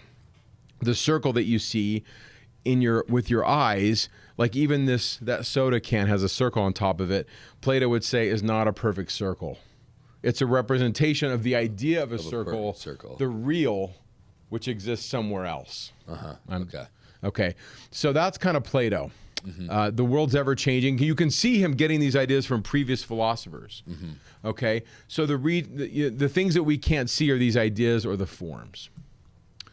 Okay, so that's a little bit about him. Now, I don't know if I talked about this, but unmoved mover. Yeah. So Socrates teaches Plato. Plato teaches Aristotle. Aristotle teaches Alexander the Great. That's kind of the chain of ideas. And Aristotle came up with this idea of what he calls the ultimate cause. And if something is the ultimate cause of something, that means nothing else can cause it or move it. So he uses this phrase for the ultimate cause is something that moves things, but itself isn't moved. And so with this, some of the apologists started to marry these ideas. What if God the Father is the unmoving mover? He can't feel or be moved. He's pure actuality without matter. He cannot be moved, but he has ultimate power. Now, here's the conflict. If you look at the bottom of the slide, the Bible describes a God with passions, especially a God that's embodied. Jesus is embodied. But God also has a bunch of passions in the Old Testament. He's sorry. He gets angry. He smells the sacrifice. This is the Yahweh narrative. He's always got passions, right? Yeah. And so Greek philosophy, at least, it deals in this idea of an immaterial, abstract, transcendent God that's everywhere, part of the nous, the mind, or the logos, the reason. It's kind of in all things, and I'm kind of sounding like George Lucas in The Force, but they're using these types of ideas. How do I marry that transcendent God with an embodied God? It's like saying, when people say like God is love, like it's like, okay. Yeah. Well, it's like just this idea that just God is more of a concept than an actual being. Is kind of what it seems like. It's God is a concept, not an actual being that has a will. And they had a hard time even defining what is this being or this essence. Yeah. And the term is going to be, and I wonder if that's where we get the word ooze, but the word is ousia. It's this idea of being. Now, we're not there yet. This is during the Apologist era. But in the next couple centuries, in the early 300s, 4th century, they're going to say that the Father, Son, and Holy Ghost are homo, same, ousios, or ousia, same being. But what they're struggling with is, okay, what do we do with that? If they're the same being, are they the same person? Yeah. What do we do with that? So they're like three persons, but one being. But then what is that being? Yeah. But we're not there yet. Okay. But we're here, and if you think about it, if I knock on your door and you're steeped in Platonic thought, and I can say to you, well, the logos or the nous, the mind, is actually God the Father. Yeah. And God the Father sent his Son, who is the logos, the reason of God, and he took upon himself flesh. Maybe I would be able to get your interest, maybe not, but at least now we're talking the same language. So, go ahead. Well, I was just going to say, so these Greek philosophies predated, obviously, predated Christianity, right? Jesus Christ coming. And so they were very prevalent at the time. And then after the crucifixion of Jesus and the killing of the apostles, we're hovering around 3rd, 4th century. And this Greek philosophy is still like a prominent thing. And so they're morphing it with Christianity. And then are you leading up to kind of how we got the creeds? Yeah, we're not there yet, but we're getting there. We're making Christianity palatable for the educated folks. So they're meeting right now. So it's like the meeting in the minds right now. It's like Christianity and Greek philosophy are meeting right now, but it's going to take a generation or two before they start to, synchronize. Because this is what you're explaining, if I remember right, Predates from the creeds. from the class that I took from you 12 years ago. Yeah. This is called syncretism. Yeah, syncretism. Right? This idea of there are religious ideas that meet and then they take a little bit from each other, to form whatever the final form is. So that's what it's looking like. And I just want to take a little bit of a tactical pause here and just talk about, because this is all about the great apostasy, right? We've been going into Christian history, and I think it's very clear that we're seeing we see the chaos of early Christianity, but what is actually apostasy? I just want to talk about, up to this point, like, what is the definition of apostasy, and kind of how are we seeing it up to this point? Yeah, so we started this off at the very beginning with that slide from Todd Compton, where he said, listen, the Greek lends itself to a couple interpretations. One of them is a revolt, a mutiny. Yeah. The other one is a gradual falling away. And I said, if I had to pick, I'm more of a gradual falling away guy. Same. But I reserve the right. Tonight, I might change my mind. I might learn something new, or maybe you will say something to me will make me rethink everything. We're always learning.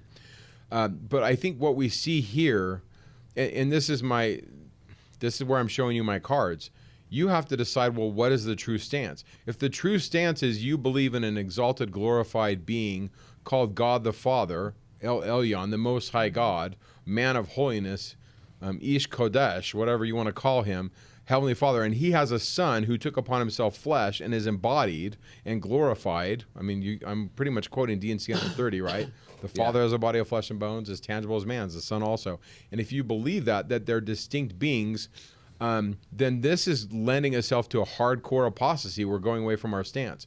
But if you read it, and it depends on how you read it, but there's some interesting stuff in section 88 of the Doctrine and Covenants, and I think also in section 93, where it says that the gods, Father and the Son, are made of the same stuff. Yeah. Well, in that sense, we are Trinitarian. We do believe they're homoousios. We also believe that we're made of the same stuff, yes. too. Right? So what if we're both right and we're kind of talking past each other? Meaning, what I mean by that is, I'm trying to throw a bone to the Trinitarians.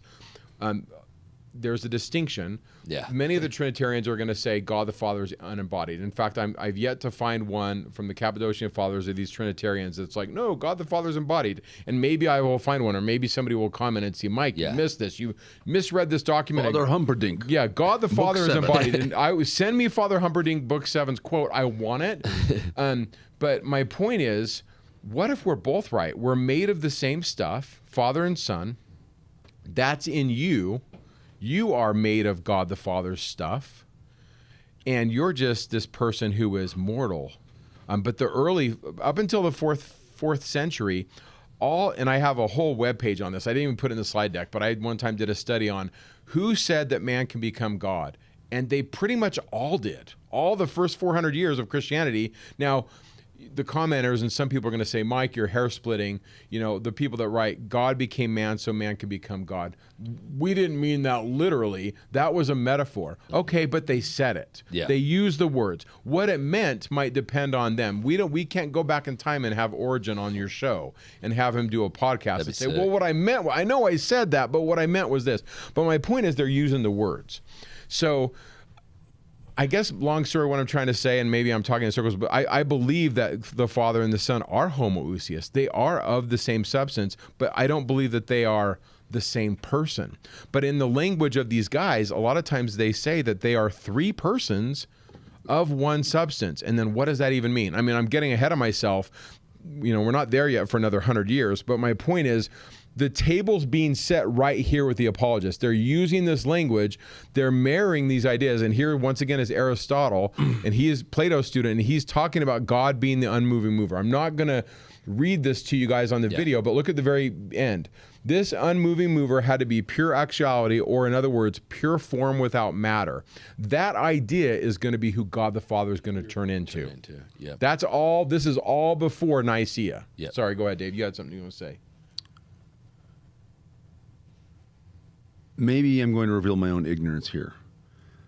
I think, though, when you say that God the Father and God the Son are one substance, Same substance. homoousios, Yeah. you're not saying the same thing Trinitarians I'm are not. saying. I know you're sort of, I know you have Pacific, Irenic, ecumenical intentions. Yes. But I think what they mean is it's the same, not like we're both made of meat. Yes. Yeah. It's the same meat. And I think what you're saying is, hey, God, Jesus, the Paul brothers, all made of star stuff, but you're a different blob of star stuff than Jesus. I think I'm built different. Yeah, what I'm doing is I'm kind of channeling the. I think that means you're saying they're homoousios of similar substance. Oh no, okay. I'm not saying that, but I love this, and we've all read this, and I apologize. Here it is, verse 11, section 88. It's all talking about light in the sun and the moon and the stars, and then it says, "The light shineth, which giveth you light, is through him that quickeneth your eyes." Verse 12. This light proceedeth forth from the presence of God to fill the immensity of space. The light which is in all things, which giveth life to all things, is the law by which all things are governed. So there's this description of this light or law which is in all things that God's using to govern. And he says it's in you and it's in your spirit. And like I said, I'm reading section 88 here, but I read this and I say, not only is God in me and in God in you, but he's in everything. Now, that is not the same as what these guys are saying. But Dave, this is where I struggle. I don't know if they know what they're saying. I know this sounds so mean, and it depends on who you read. But when you say that they're of the same substance, but they're three persons, and you push them on this, a lot of them are going to say it's a mystery. Well, so this is interesting, right? So here's what I think they're saying. It feels like people who are educated in certain academic modes, the Platonic and the Aristotelian mode, are trying, I want to believe in what the New Testament says. So I'm going to describe what it says, what I think it says, using sort of language and the philosophical tools I have learned in school, right? Well, Jesus says the Father and I are one. Okay, so what does that mean? Well, it can't mean you're the same person, because Jesus also prays to the Father. So I have to say they're different people, but the Father and I are one in some sense. We're not the same person. What we are, we have the same substance, right? We have the same form, the same thinginess. It's not a thing it's a Platonic idea. It's not a thing you can touch or see. It's the thing that makes you what you are, right? And it's the stuff outside the cave that we can't quite quantify, but it's the real. In the words of Morpheus quoting to Neo, where he's like, it's the real. We're only creating this in our mind. And Plato says, listen, we're all in the cave talking about this ultimate ideal that we can't even quite grasp, but it does exist. So from a So I think from a sort of a social point of view, you're trying to provide a vocabulary so that people who are educated or want to appear educated can join your church. But then, since you say it's just a mystery, yeah, I don't mean you. Yeah, not me, Mike. Since you then just say, well, I can't explain it, you haven't actually explained anything. You've just applied a language to it. Yes. Yeah. In fact, I think saying we have the same ousios doesn't actually mean anything. We have the same Platonic form. We're not in the same, body. When Jesus has a body and God doesn't, how are they the same being, right? You haven't actually explained. You just provided a vocabulary to try to allow people who want to speak in the fancy vocabulary to belong to the church. And I think this is really how it works today still. Yes. Is someone who's sort of, I don't care about this stuff. I drive my truck, I work in my vegetable garden, I'm raising my kids, whatever. We'll just unabashedly talk about God and Jesus being separate people, and in a very intuitive way, we'll read the New Testament. I think these sort of categories are a bit of a fancy dressing for people who want to be part of the smart set. And then when you press and say, well, what does that mean? The answer is it's a mystery, which really just means no one can explain it. So it doesn't, if you can't explain it, you haven't said anything. You've just applied some language to it. Yeah. This is a very difficult thing, very challenge for me to even discuss, because as you read some of their writings, and I really drilled down on this, and I've got a slide in here from somebody who said, now I have to read the slide. Yeah. So I'm just going to go to it really fast. Sorry. But this quote, and it's short, but there it is. That quote on top, that is it. The doctrine of the Holy Trinity, the supreme mystery of historical Christian theology, holds that God exists in three persons of one substance. That is it. God is three persons in one substance. And if you lock that down, that's what they're agreeing on. And then the next bit, the same book, Joseph Fielding McConkie says in the last sentence, its best defense is the admission that it is a mystery and as such is indefensible. But I mean, that's the doctrine. Yeah. Now we're not there yet, but we're setting the table for that in the late 100s, in the 200s as well, during the time of the apologists. So I'm skipping back. We're going to go back to that.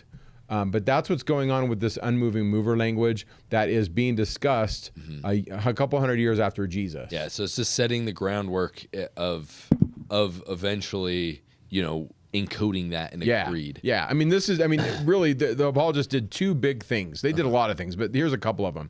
They took Christianity to a new level in the Roman Empire. They moved it from bad superstition to decent philosophy, and they explained the Greek religion in terms their audience could understand, which is what Dave so well articulated. They're using the language of the people to put it in terms that they can understand. Now, it's not totally unlike what we do in the church.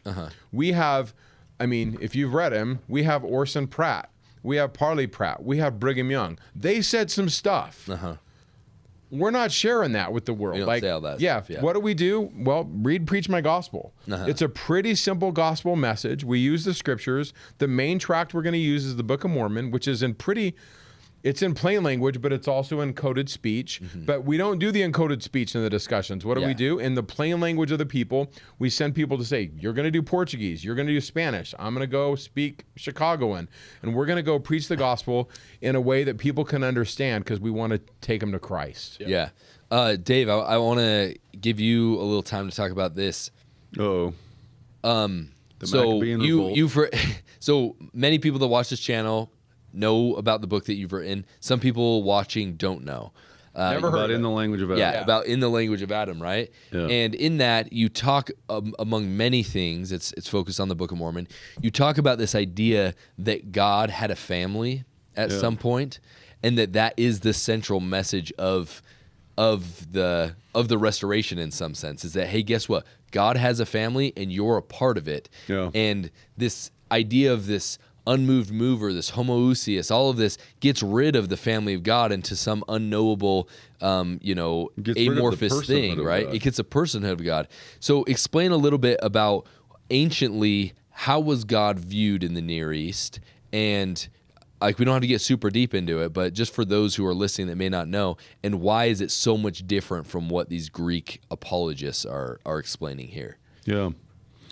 Well, especially after the discovery of the Ugaritic texts in 1929. And Which Ugarit is in Egypt, right? Or is that in Syria? It is in Syria. Syria, It is, yeah. and Ugarit was destroyed by the Sea Peoples right around the year 1200. That's what it is. Nag Hammadi's in Egypt. Uh-huh. So Ugarit's wiped out kind of right before the history of Israel begins, and they're a few hundred miles to the north. Mm-hmm. So in terms of what we have discovered, like significant caches of documents that we have found and been able to read, Ugarit is Israel's nearest neighbor in space and time. Mm-hmm. And one of the things we discovered is, oh my goodness, here are a whole bunch of, especially in the space of information about the gods, here's a whole bunch of information that seems to be the background of much of the Old Testament. Israel's God. Yes. Yeah. So collapsing for shortness, because we're talking about the Great Apostasy, Israel seems originally to have had a father who was El, who lived in his tent, and it was the place where he held court. And the host, who were stars, who were the gods, came to his court when he held council. And he had a wife who was the mother of all those gods. Mm-hmm. And each of those gods was the god of a different nation. Mm-hmm. So that the nations of the earth were divided up so that each of those sons would have an inheritance. And Yahweh was the son whose inheritance was Israel. Mm-hmm. Yeah, seems to have been the original Israel idea, and then for centuries, and in fact, maybe even still, mm-hmm. we have been fighting over those ideas of God. Yeah, so this idea that the God of Abraham, Isaac, and Jacob was always this monotheistic, amorphous being is clearly just not true. It's clearly not. And by the way, it's not just one scholar saying this. Like, the people that have studied this stuff are like, listen, there was polytheism happening. It's almost as close to consensus. You probably can't say consensus because there's always going to be some outliers, but it's just it's normal. If you read Genesis 1 into monotheism, you're reading monotheism in the text. The text is not saying that. Yeah, and so at the end of the day, and the reason I wanted to bring that up, which I highly recommend if you guys don't know, get In the Language of Adam. It's a great book. Completely change your mind, change your brain on how you look at the scriptures. It's awesome. It is. But the reason I bring that up is because I think this is setting the groundwork for probably the most, in my opinion, the most pernicious part of the Great Apostasy is the separating, because we're being estranged from our Father in heaven through this. You know what I mean? That is this guy's argument. Well, you basically quoted it in modern speech, but in the book Sons and Daughters of God, Joseph Fielding McConkie says, that is the loss of our divine inheritance. Yeah. As soon as you cut yourself off from God the Father and he's no longer your father, everything changes. Mm-hmm. And that is what Jesus calls God. That's the number one thing he calls him, is Father. Yep. And well, in the absence of that information, you get this sort of, it's very difficult to understand why God would create you if you're more likely than not just to go to hell, right? You run into some real logical problems. Yeah. Understanding that the vision of the pearl, story of the prodigal son, right? That you're God's child and you're on your maturation journey, I think is the only story that makes any sense. For sure. To go along, what were you saying right before? Just when he says that, I'm just like, I feel like I was having a religious experience. I just want to sit in that, what he said for a minute, because think about where the four of us are. We're all in different spots of the journey. Mm-hmm. But God loves you, and in the words of Elder Kieran, he's in relentless pursuit of you. And you, whoever's watching this, I don't care where you are, how hopeless you think life is, you have a father. Like, that moves me, bro. It changes how I view you and my kids, and that guy on the road that flipped me off today. Like, he is God's kid. Like, it just changes you. Yeah, and it changes how you talk to people. Like, to me, that's real religion. I can feel it. And so when Dave just said that, like, to me, it was moving for me. Yeah. Because I don't believe in a God that just created a bunch of stuff that he's not related to send it to hell. It just doesn't make any sense in my mind. And John, and here's the thing, you read verses like in John 20:17, right? Where John, as we talked about earlier, kind of has that high Christology. Like he puts Jesus into this realm where the apologists, they like John because it's easier to bring him into, or if John was written Well, with he's the apostles, using the he's logos using the language, which really right? jives with what they're trying to do. With what they're trying to do. Yeah. But one thing that he does do that's interesting is in John 20:17. This is after Mary Magdalene is seeing him resurrected and goes to give him a hug, and he's like, "Hey, don't touch me." Yet ascended to my Father And he says, and your Father. "Yeah." Jesus saith unto her, Mary. She turned herself and said unto him, Rabboni, which is to say, Master. Jesus saith unto her, Touch me not, for I am not yet ascended to my Father, but go to my brethren, and say unto them, I ascend unto my Father and your Father, and to my God and your God. Yeah. And, all I'll say about this before we kind of hop back in is just, in what world, like, why is Jesus using this language of Father, and why does he call himself the Son? Yeah. And in what world is there a son and a father without a mother, right? Yeah. And so this idea of the family of God, and that's what I think is what's happening. And this very much screams to me, Book of Mormon, they think they are, or because they are learned, they think they are wise. And so it's like, oh yes, you have all of these learned people coming up from the Greek world that are thinking and philosophizing about the world, and you're like, okay, they're so smart, and this message of Jesus we believe in, but they're so smart that somehow they have to mix together somehow.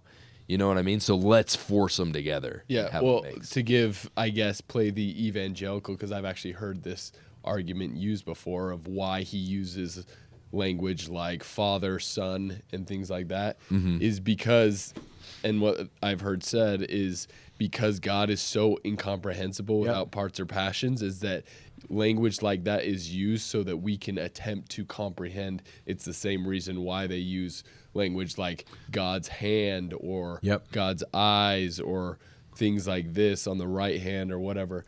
It's to use language to try to paint a picture of something incomprehensible, or we can just be like, maybe they're painting a picture of what is comprehensible of the actual nature of God. Yeah. It's interesting, right? Because You nailed it.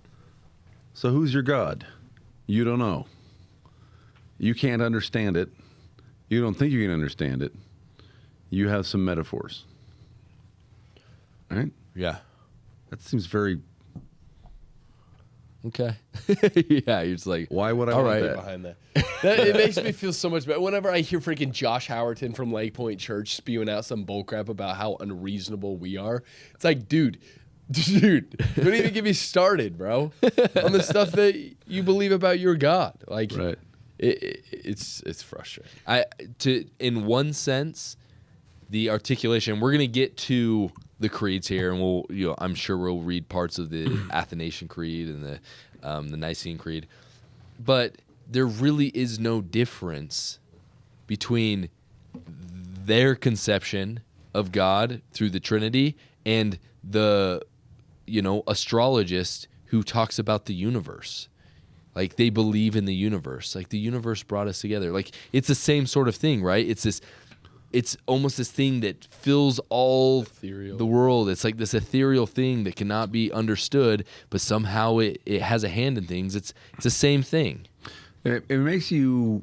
It gives an interesting context for Joseph Smith saying in the lectures on faith that in order to have faith in a God, you have to understand the nature of that God. Right? Can I just share one thing? Because we're talking about this and I can't get it out of my head, so I feel like I have to say it. And I don't have it here. Maybe you can pull it up. There's a painting in this room in the Vatican. The painting is called The Disputation of the Sacrament, painted by Raphael. And right across from it is another famous painting of the philosophers. And it has Plato and Aristotle and Socrates and my favorite Diogenes sitting there on the steps. It's a beautiful room, and you want to go there. And I'm just going to pull this up here so you can kind of see it. This is the Disputation of the Sacrament. And this is not the only one that's shown. This is not the only one that's shown at the Vatican, but if you look at the top, that's God the Father, I believe. And then right here is Jesus. And notice Can we what not pull it up? God the Father has, I believe that's God the things. Father. It's got to be. He's got the globe in his hand, and he's wearing, We'll looks pull like it up later. an interesting thing on his head. But my Send it to point Bert. is, there's other depictions like this in the Vatican depicting the Father and the Son. Yeah. God the Father is embodied in some of Michelangelo's paintings, and it's so interesting that, and you can pull this up. It's called the Disputation of the Sacrament. Okay, and it's a beautiful painting. And the reason why I'm bringing it up is it's in this room where on the other wall are the philosophers. Talking about, whatever it is that they talk about. It doesn't say what they're talking about, but it's just this depiction of philosophy as the highest form of discourse. But then across is the sacrament. And I think what we have here are two ideas clashing in the same room. We have Athens and Jerusalem meeting in the same room. And I think it was Tertullian who said, what does Athens have to do with Jerusalem? And this is, in my opinion, why I think some of the sections of the Doctrine and Covenants are important, where it talks about we need to know the language of the world so that we can be better disciples. But we also need to be able to, and there's a verse in there that says, the wars and the perplexities and the things happening these days. This is given to it's either in section 84 or 88. I think it's 84, where the Lord's talking to the school and the prophets, where he says, you've got to know this stuff so that you can be a good disciple. And that's why I think part of my discipleship to follow Jesus and to teach him is I need to know the language of the world in which I live, in which the people I teach live. So if I'm teaching teenagers, I need to understand their world. In this realm where it's Stick of Joseph and you guys are talking about some cool stuff, we get to talk about stuff that maybe we don't talk about in church, but other people are interested in. These two paintings are reflecting both those ideas. This painting by Raphael, Disputation of the Sacrament, is Jerusalem. And in, around Jesus, we have Mary, but we have some of the apostles and John and others. And there's a list. You can look and it will list who all these people are. But on the other one are the philosophers. And what if we're supposed to be able to do both? Yeah. And what if in the course of what the apologists were doing, now, this is going to sound crazy, guys, but what if it wasn't a bad thing? I'm just going to posit this idea. I'm going to put a pin in it, and I'm going to defend these guys for 30 seconds. The great apostasy. Yeah, exactly. Now, don't laugh at me. What if what they did made it so we have the Bible? What if what they did took bad superstition to the world? Okay, maybe you and I disagree. Yeah. But it made it decent philosophy so that it could survive. What if when the empire blended and took Christianity and said, we're going to run with this. This is a great thing. You have this thing here called Christianity. And it got really wonky over several hundred years. But what did it do? It preserved the text. It preserved the cathedrals and the architecture. When our European ancestors come to the Americas, where's all their stuff? It's gone. Yeah. So had they not put that book in the hill, we wouldn't even know what they believe. So my point is, what if it was a great apostasy? It preserved the text. Yeah. I'm just throwing that out there as a thought. I mean, there is something to be said for sure. And, that wasn't Joseph Smith's. And this is something that a lot of detractors of the church will say, or not detractors, but critics that are religious. They'll say, Joseph Smith said that everything was bad and it was all darkness and terribleness. And it's like, no, actually in Joseph Smith history, he says one thing's bad, really. He says the creeds are an abomination. Yeah. And I think that I agree. I do think that the creeds are an abomination. I think I don't take back anything I said before about the creeds, but I do say this, like, you did bring up a good point. Like, it still pushed it forward. Yes, maybe it didn't maintain its purity, but it was able to spread. And although impure, not completely pure and completely perfect, it still was able to affect, the grace of Christ was able to affect millions of people who otherwise would not have had that. So I give you that. I think that's a good way of looking at it. Yeah. I guess because I look at Jerome. So Jerome was highly connected politically until he wasn't. He was kind of rejected when one of the popes died that had his back, and he was not exiled, but pretty much. And poor Jerome came to Jerusalem and started like a little monastery and learned Hebrew. Yeah. And that's the dude who gave us the Bible. Now, how did he do it? Well, it started with him being connected to power And there was a system in place whereby there was power and there was wealth, and there was this system in place that made it so we could have a Bible. And Jerome happened to be that guy that was connected to power, and then he wasn't, but then he went to Jerusalem. And because of his love of Jesus, his ability to, he picked up Hebrew and he translated it and he gave us the Bible. And then that becomes the Vulgate. I know I'm a couple hundred years, we're not there yet, but my point is, I'm using him as a case study. The Bible's coming out of this. And I remember the first time it moved me, the first time I picked up the Bible and I was like reading John, and it moved me. Mm-hmm. And that's coming out of this tradition. So I give props to these guys, even though they didn't get everything right. And I give them grace, because when I meet my maker, he's going to look at me and be like, bro, you messed up some stuff. And you did this to your kids, and you did this to your wife. And I'm going to be like, yeah, thank goodness I have Jesus. I need grace. And hopefully Jesus is going to put his arm around me and say, for sure. Yeah, we all need it. The church needs it, and so does our church. All right, we'll put our church needs grace. We'll put our pitchforks away. We'll put out our torches. Sorry, I'm just like no, I it's know, really you're good. Like, we're doing apostasy, and I'm not bagging on them because I'm just like Well, we don't need a bag on it, because I mean it's a matter of fact. Like these things happen, and it happened the way that it has. And thank God for the restoration of the gospel. I think all of us would agree that that's amazing. So I appreciate you sharing that, Mike. Anyway, so from the apologists, take us through. Let's start moving towards the creeds. Okay, let's get to the creeds. Okay, what are some of the pretenses to these creeds? Because I know Arianism is a big pretense to we haven't even touched Arius and all that. So let's start moving. I'll go pretty quick. So Justin Martyr, he's really into the Logos. He took the concept of it, and he's the one who, in my estimation, he pins the tail on the donkey and says the Logos is Jesus. Now, obviously, John's doing this, but he's a philosopher that's really moving the football forward. And so he's a guy that's going to say the Christians before Jesus were the philosophers. He's using that kind of language. Clement is going to say Greek philosophy was a schoolmaster, pedagogos, to lead us to Jesus. Origen's going to do the same thing. And by the way, some of these I link, but this I've read First Principles. I've not read all the City of God, but I've read at it. So Origen's a big deal. He built a systemized framework of Christianity, and he uses the Platonic ideas to explain things like the preexistence. That Barry Bickmore loves this guy because Origen's really pushing this idea that we lived before we came. Origen's the guy that says the people that get born were the ones closest to the light in the preexistence, and the demons were closest to the dark. Now, that's pretty good theology. And then he says that Jesus makes it so anybody can be redeemed if they walk to the light. And I like that personally. I kind of like Origen's stuff. So you can read on First Principles on the internet. And then Augustine, I call him the MVP of this movement. He famously stated that the Platonists were the philosophers who came closest to the Christian truth. And this is a quote from the City of God, chapter 5, quote, "None come nearer to us than the Platonists." That's literally his words.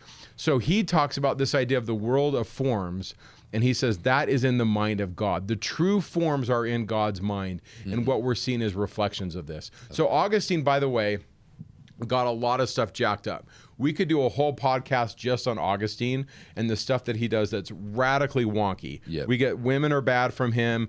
Infants are going to go to hell without baptism. We're all these horrible people. Does say some crazy He's stuff, the guy that's the precursor to Calvin and Presbyterianism, where God's decided the winners and losers before you're born. I don't like his theology, but he did some interesting things. So is that a typo right there, or did he actually live 170? I think it's supposed to be 184. I screw up? What did I do? You said 84. Oh, that should say 184. That's my bad. I'll fix it. Watch. I have magic powers.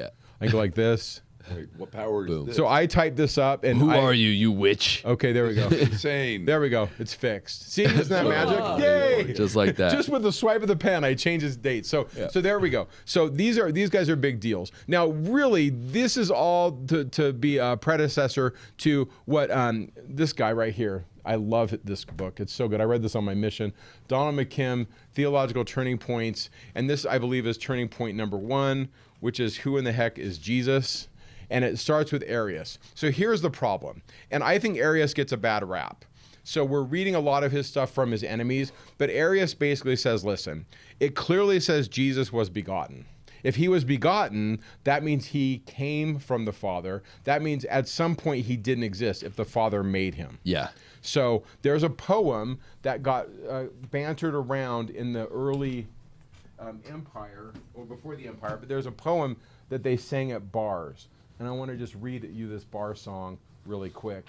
Try to talk in the mic. Try to pull the mic to you a little bit. Oh, sorry. Yeah. Okay, here it is. Sorry about that. Okay, so this is a, what do we do here? Like this. Okay. This is a poem that that was bantered around during Arius's day, and here it goes. And this is on Theological Turning Points, page 14 through 17. Okay.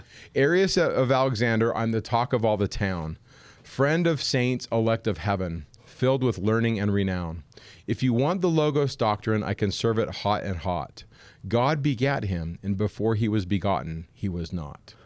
Okay. Wait, where's this poem from? Okay, so here's you would sing it at the bar. Yeah. People would kind of debate, like, who is Jesus? And Arius's position is that since Jesus prayed to the Father, he was begotten of the Father, there was a time before he was begotten, before he was God's son that was made. So that's an actual poem that was sung. Yeah, according to McKim said he's read the histories, and he says, listen, there were debates of who was right, who is Jesus.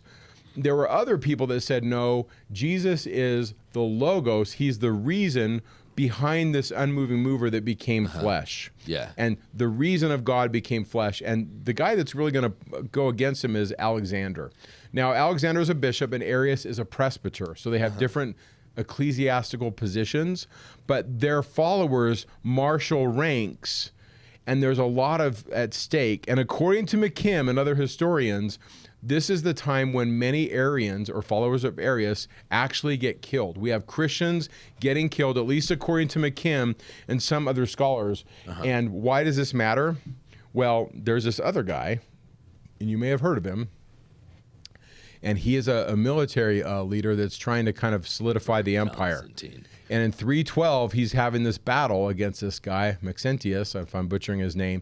And according to some say he has a vision, some say it's a dream, but he has this either vision or dream that if he puts the cross of Jesus on his banner and on his shields, he will win. He does. And Constantine wins, and his mother is Helena. We could talk about them for a long time, but the idea is Constantine is now in charge, and his mother's a Christian. He's not, but he sees a potential to use Christianity to solidify the empire. And while he's moving these empire chess pieces, and he's looking at this is happening. Alexander and Arius are fighting, and Arians are getting killed. And Alexander teaches that Jesus was co-equal with the Father. And the question is, are there three gods or are there one? Yeah. And Constantine says, we've got to figure this out.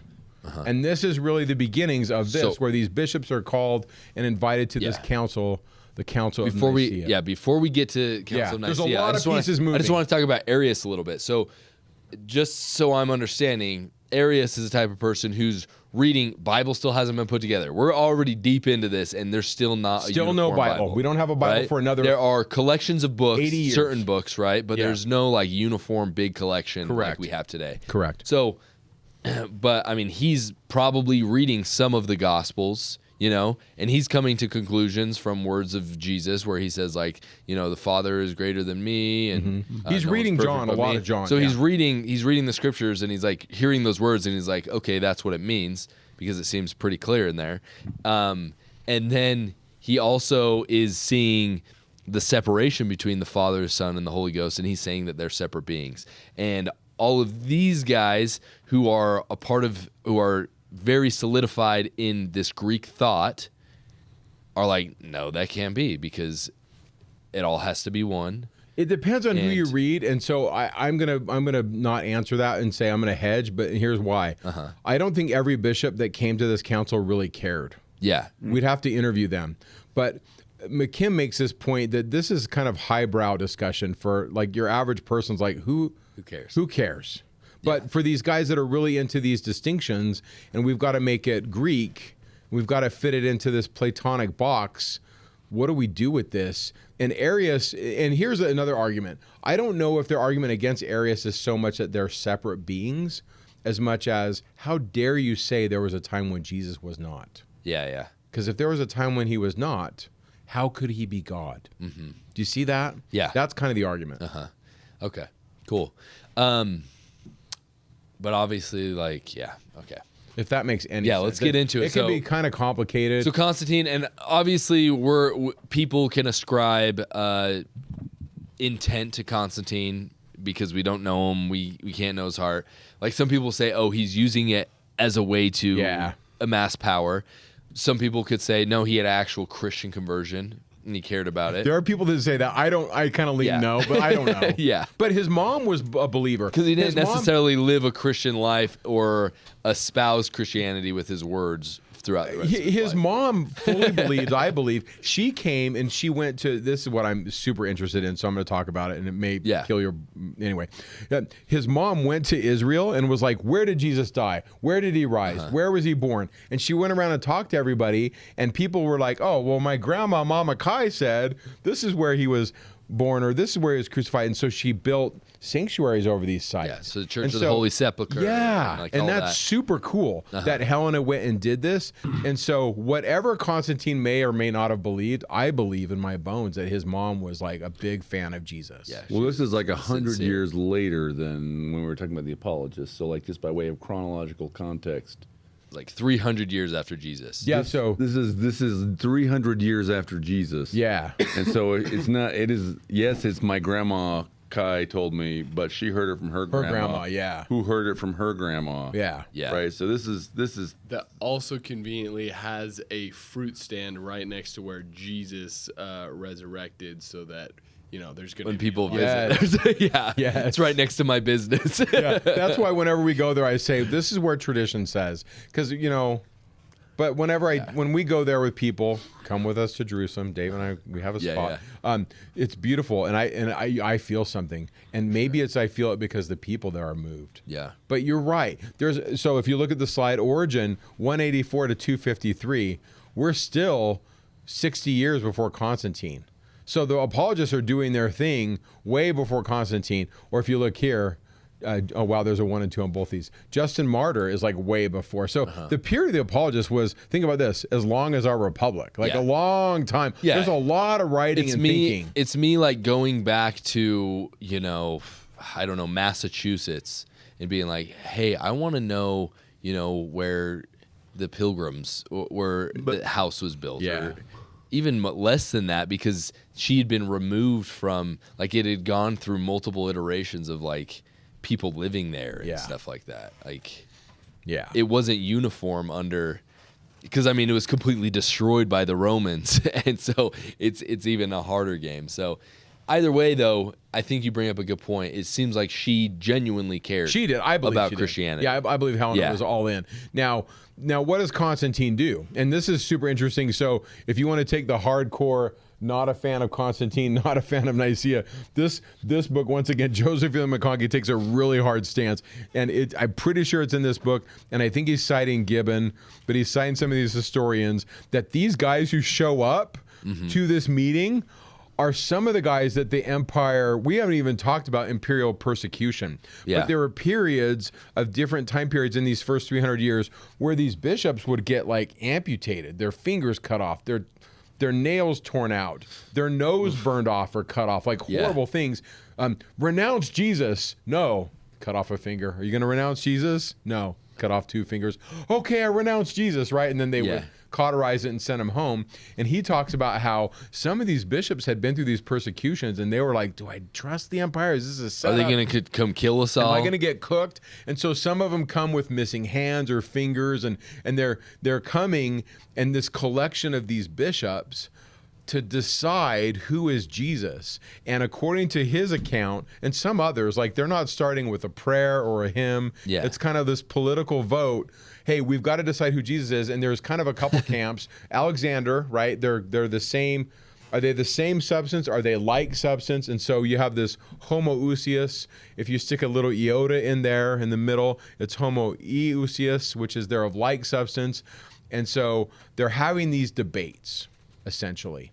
And I totally skipped over it, but while they're having these debates, it's like 12 years behind these debates. In 313, Constantine issues what's called the Edict of Milan, which is like, you are now legalized. We're not going to persecute you anymore. Yeah. So we've had 12 years of that, and they kind of vote they get down and it shakes out to a vote of they're the same substance. Three persons, hypostases, in the same substance. And Arius now has a deal. You can be with us. We can banish you.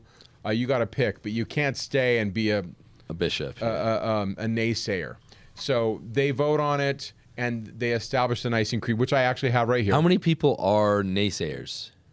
Oh, I don't remember. I've read it. I can't read. Do you remember, Dave? I don't remember. Yeah. Let's read the Nicene Creed, because most people creed. probably haven't read it. Yeah, So you can read it. I'll read it. Word for word. Let me read it. Okay, go. We believe in one God, the Father Almighty, maker of all things visible and invisible, and in one Lord, Jesus Christ, the only begotten of the Father, that is of the substance of the Father, God of God, light of light, true God of true God, begotten not made, of the same substance with the Father, through whom all things were made, both in heaven and on earth, who for us men and of our salvation descended, was incarnate and was made man, suffered and rose again the third day, ascended into heaven and cometh to judge living and dead. And in the Holy Ghost, those who say there was a time when he was not, and he was not before he was begotten, and that he was made out of nothing, or who maintain that he is of another hypostasis or another substance than the Father, or that the Son of God is created or mutable or subject to change, them the Catholic Church anathematizes. That means cut off. So there it is. It's very strong anti-Arian language, and I've highlighted in bold, of the same substance a couple times. Homoousios, same substance. Father, Son, Holy Ghost, of the same substance. And you can see some of the language in there, right? You can't believe that God, there was a time when he was not. Yeah. Not a lot in there about the Holy Ghost.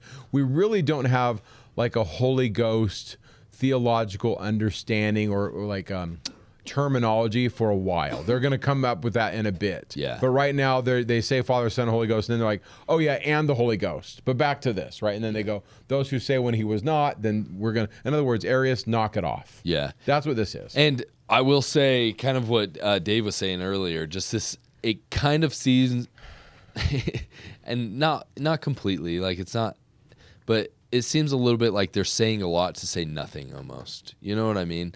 Like there's a lot of just like, kind of like incoherence in a sense. Unless you understand the backstory, which we've brought down, we understand you the can backstory. clearly see they're just going like this to Arius. Yeah, but I know, but the idea is just, it's the same. It's just kind of incomprehensible. Right. They're just trying to make it seem like it's something that can't be trifled with or understood. Yeah. And so like just don't This is try. Clearly doesn't read like the Gospel of John. No. Right, yeah. Oh yeah, No. I was Yeah. struggling. Yeah. That's because I am illiterate, but Yeah.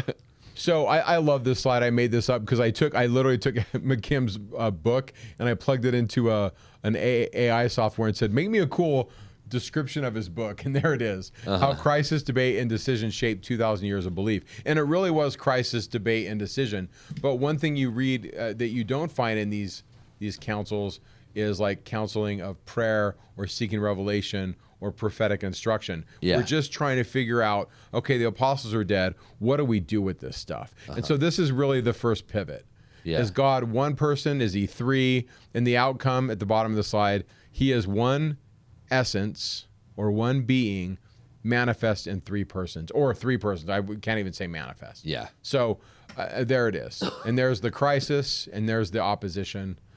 So what happens to the opposition? So obviously Arius gets, yeah. but were there other people other than Arius that were in his camp? Yeah. And like in the end, like what? So, and it depends on who you read, and I'm trying to remember which scholar I read talked about this, but Arianism almost came back. The pendulum almost swung back, but it didn't because of, this is called the Athanasian Creed, but later creeds kind of really solidified this even further. But there was debate. It wasn't like it was just they voted on it was settled. There were continuous debates. Yep. But eventually this became this cemented language. This is basically what I call Nicaea Part 2. But this one's even crazier. It just hammers it down. Yeah, do you want to read this bit? Yeah, I'll read this because it's like take Nicaea and times it by 3. We're going to hit the nail deeper in. We worship one God in Trinity, and Trinity in unity, neither confounding the persons nor dividing the substance. For there is one person of the Father, another of the Son, and another of the Holy Ghost. But the Godhead of the Father, of the Son, and of the Holy Ghost is all one. The glory equal, the majesty co-eternal. Such as the Father is, such is the Son, and such is the Holy Ghost. The Father uncreated, the Son uncreated, the Holy Ghost uncreated. The Father incomprehensible, the Son incomprehensible, and the Holy Ghost incomprehensible. The Father eternal, and the Son eternal, and the Holy Ghost eternal, and yet they are not 3 eternals, but 1 eternal. But also there are not 3 uncreated, nor 3 incomprehensible, but 1 uncreated and 1 incomprehensible. So likewise, the Father is almighty, the Son is almighty, the Holy Ghost is almighty, and yet they are not 3 almighties, but 1 almighty. So the Father is God, the Son is God, and the Holy Ghost is God, and yet they are not 3 gods, but 1 God. So the Father is the Lord, the Son is the Lord, and the Holy Ghost is the Lord, and yet not 3 lords, but 1 Lord. That really nails it down. Someone turned that in for homework for like a college class, and they were told to explain what something was, and they turned that in. Yeah. Like they get an F. That's what it reads like. It reads like a corporate mission statement written by a committee. Yeah. It's like, how do we say something that sounds profound, but actually says But nothing? remember also this point. But this. Oh, but this. Uh-huh. Gosh. So this is interesting. Whenever Christians began to think of God as one person playing 3 different roles, like an actor changing masks, the church stepped in to correct it. Modalism is the belief that there is only one person in the Godhead who simply manifests himself in different modes. Sometimes he manifests as the Father, sometimes as the Son. In every major church council, from Nicaea to Constantinople, they rejected this because it would mean that the Father actually suffered on the cross and that Jesus was just praying to himself in the Garden of Gethsemane. So we have to be careful and not say that Jesus prayed to the Father and said, "Hey, Dad, it's me, you." That is modalism, and the councils do reject it. But while they're rejecting it out of this side of their mouth, they're also saying that 3 is 1. And that's why Latter-day Saints say and make these memes where, "Hey, Dad, it's me, you," which is funny. And it does line up with that creed, but it doesn't line up with what the councils decided, which was we reject modalism. Yeah. So, or modalism, that God's in different modes. Can you see how it's a contradiction and super confusing? Yes. And so I don't try to define it. What I do, Hayden, is I just say, here's what the creed says. Uh-huh. And I let you decide. This is what it says. Because when I do, "Hey, Dad, it's me, you," which is funny, which is what that creed is saying, we just read it, the councils reject that. Uh-huh. Do you see how it's confusing? I know, but the thing is, it's kind of the same people who say, "Oh, I believe in ex nihilo creation, but I also believe you have free will. And I believe that God is omniscient. And that he didn't create evil. And that he didn't create evil." And you're just like, okay, can't have I both. believe this square is a circle. Yeah. You know, it's the same sort difficult, of thing, right? Yeah. And sometimes this is a debate just for smart people, but we need to show it so that people can see, oh, there's some issues. Yeah. Right. This is the most coherent explanation of the Trinity I've ever heard. Yeah. All right, I got a joke for you. Okay, hit me. All right, so there's 3 guys, and they walk into a bar. All right? Well, they actually don't walk into a bar because they're not anthropomorphic. They don't have a body. Eventually, the second guy gets embodied, but he's not at this time. But anyway, so it's a thing called theophany. So it looks like 3 guys walk into a bar, but it's actually just one guy, and it's they're all consubstantiated in one essence of a guy, but you see 3. Do what?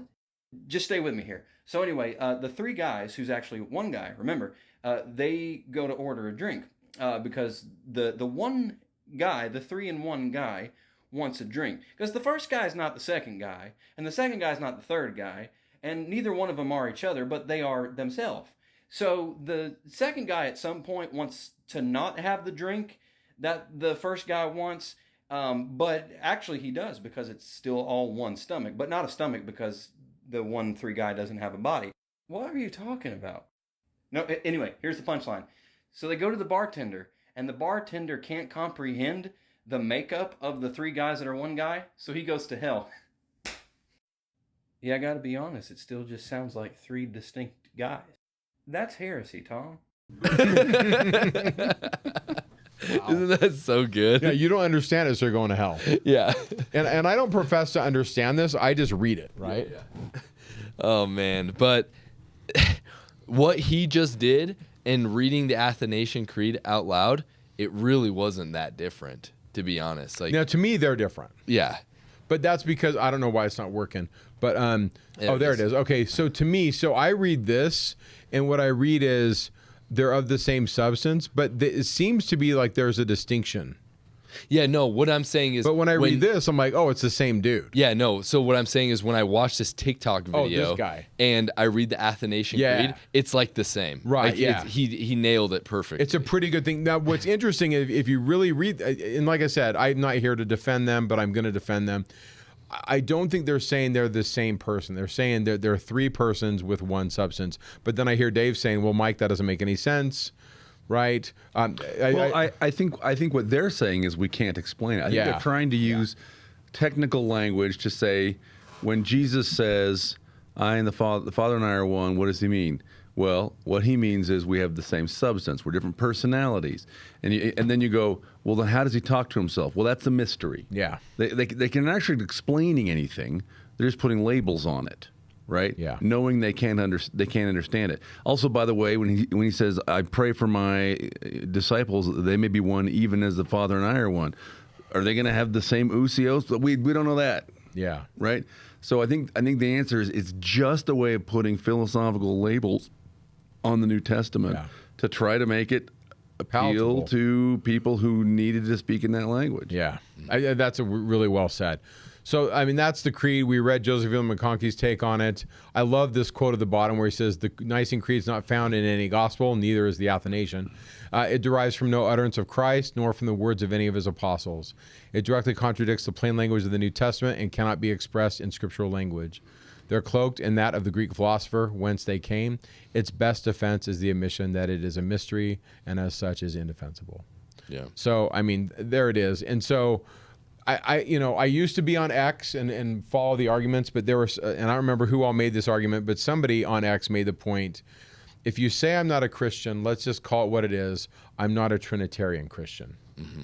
And then I like that. And I'm okay if someone says to me, Mike, you're not a Christian, I'm okay to say, if your definition is, do I follow the Athanasian Creed, I would say, yeah, I struggle with that. But then neither was Peter, neither was Paul. They were not Athanasian Christians. Neither was Jesus. So I'm okay with that. I'm okay. But I also want to be careful in my speech, just because you, the listener, if you are a follower of the creeds, I'm not going to say you're not a Christian. I'm going to say maybe, hey, you and I kind of see it different, but hey, we both believe in Jesus. Yeah. Let's break bread.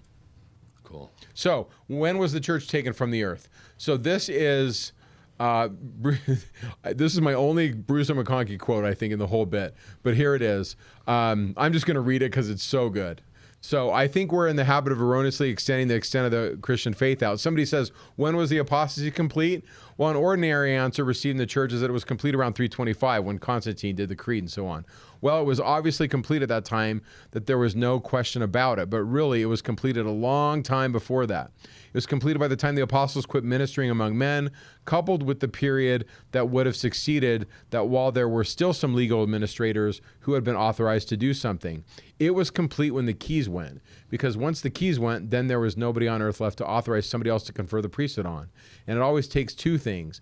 It takes priesthood and it takes keys. And so any additional supposed ordinations to the priesthood would not have been valid. That's his argument. And it's in Tad Callister's book. Now, while that's a great quote and I like it, I don't necessarily agree with it. And the reason why is because if the keys were gone, it doesn't mean that somebody still doesn't have authority and is following God. And that's McGregor's argument. He's like, listen, it was probably more of a gradual thing. And I'm not here, really, at the end of the day, doesn't matter what I say. But although I like this quote because the idea is, hey, we have to have keys and we have to follow the key holders and those kinds of things. It's not to say that, the faith of these people was all of a sudden null and void, or that the church, maybe as a whole, but maybe not as individually, was taken. And so I kind of give grace, even though like I disagree with this quote. I also like some of the things that he's saying. And so maybe I too am speaking out of both sides of my mouth and I'm not making sense. But that being said, was all the priesthood taken off the earth? Well, what about John? And so these kind of discussions go on. The turtles all the way down on this stuff. But it's interesting to discuss. So that's kind of where we sit. And then after that, we get into some debates over all kinds of things. Isn't McConkey's real point? Hey, the apostasy happened early. Yeah, that's kind of... You don't have to like trace out and go, finally, by the year 381, with the reiteration of the Nicene Creed and the form, now we're off track. His point is, no, we're off track way before then. Yeah. He says a few people after the apostles had authority, and then nothing. Yeah. Yeah. I don't know, if you want me to talk about this, I can get us to the biblical, the text being written, and Athanasius is your player. I don't know where you want to end it, you guys. So yeah, what I think it would be interesting to maybe end with the Bible being put together. Okay, we can do that. Yeah, we can do that. I can get there real quick. But I am curious. I wanted to ask, what can you tell us about like the beginning of ex nihilo creation and how that kind of comes up from?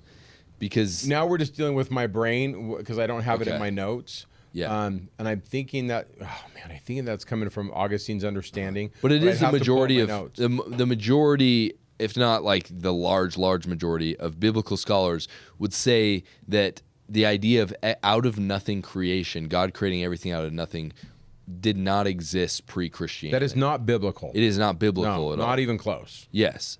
And so it carries with it a lot of baggage. If you believe that God created everything out of nothing, and one of the reasons why I don't think we could ever agree on many things with our creedal Christian brothers and sisters is because of the idea that God created everything out of nothing. Okay. And so Joseph Smith, that's the reason why we have the problem of evil, or why creedal Christians have the problem of evil, right? Is because God created everything out of nothing. So who do you all blame evil, it has to be God. Like there's no way around it. Yeah. But in Joseph Smith comes forward and he just solves it. He's like, thousands of years people have been arguing about the problem of evil, and he's like, well, guess what? You weren't created out of nothing, which I don't think he knew this, but turns out to be more of a biblical view when you take in the whole biblical canon than the rest of the creedal Christian world. Yeah. I think so. One of the fathers of Western theological thought is going to be Augustine. And so I think that's coming from his pen. I'd have to check my notes because I've read it, I just can't remember. But that idea does come out, and it breeds all kinds of other things like predestination and those kinds of things. But to be brief, we'll wrap it up here with Athanasius. He's kind of a big deal. If you read the last bullet there, Athanasius against the world, he keeps getting exiled and keeps getting kicked around his whole life, and he won't go down.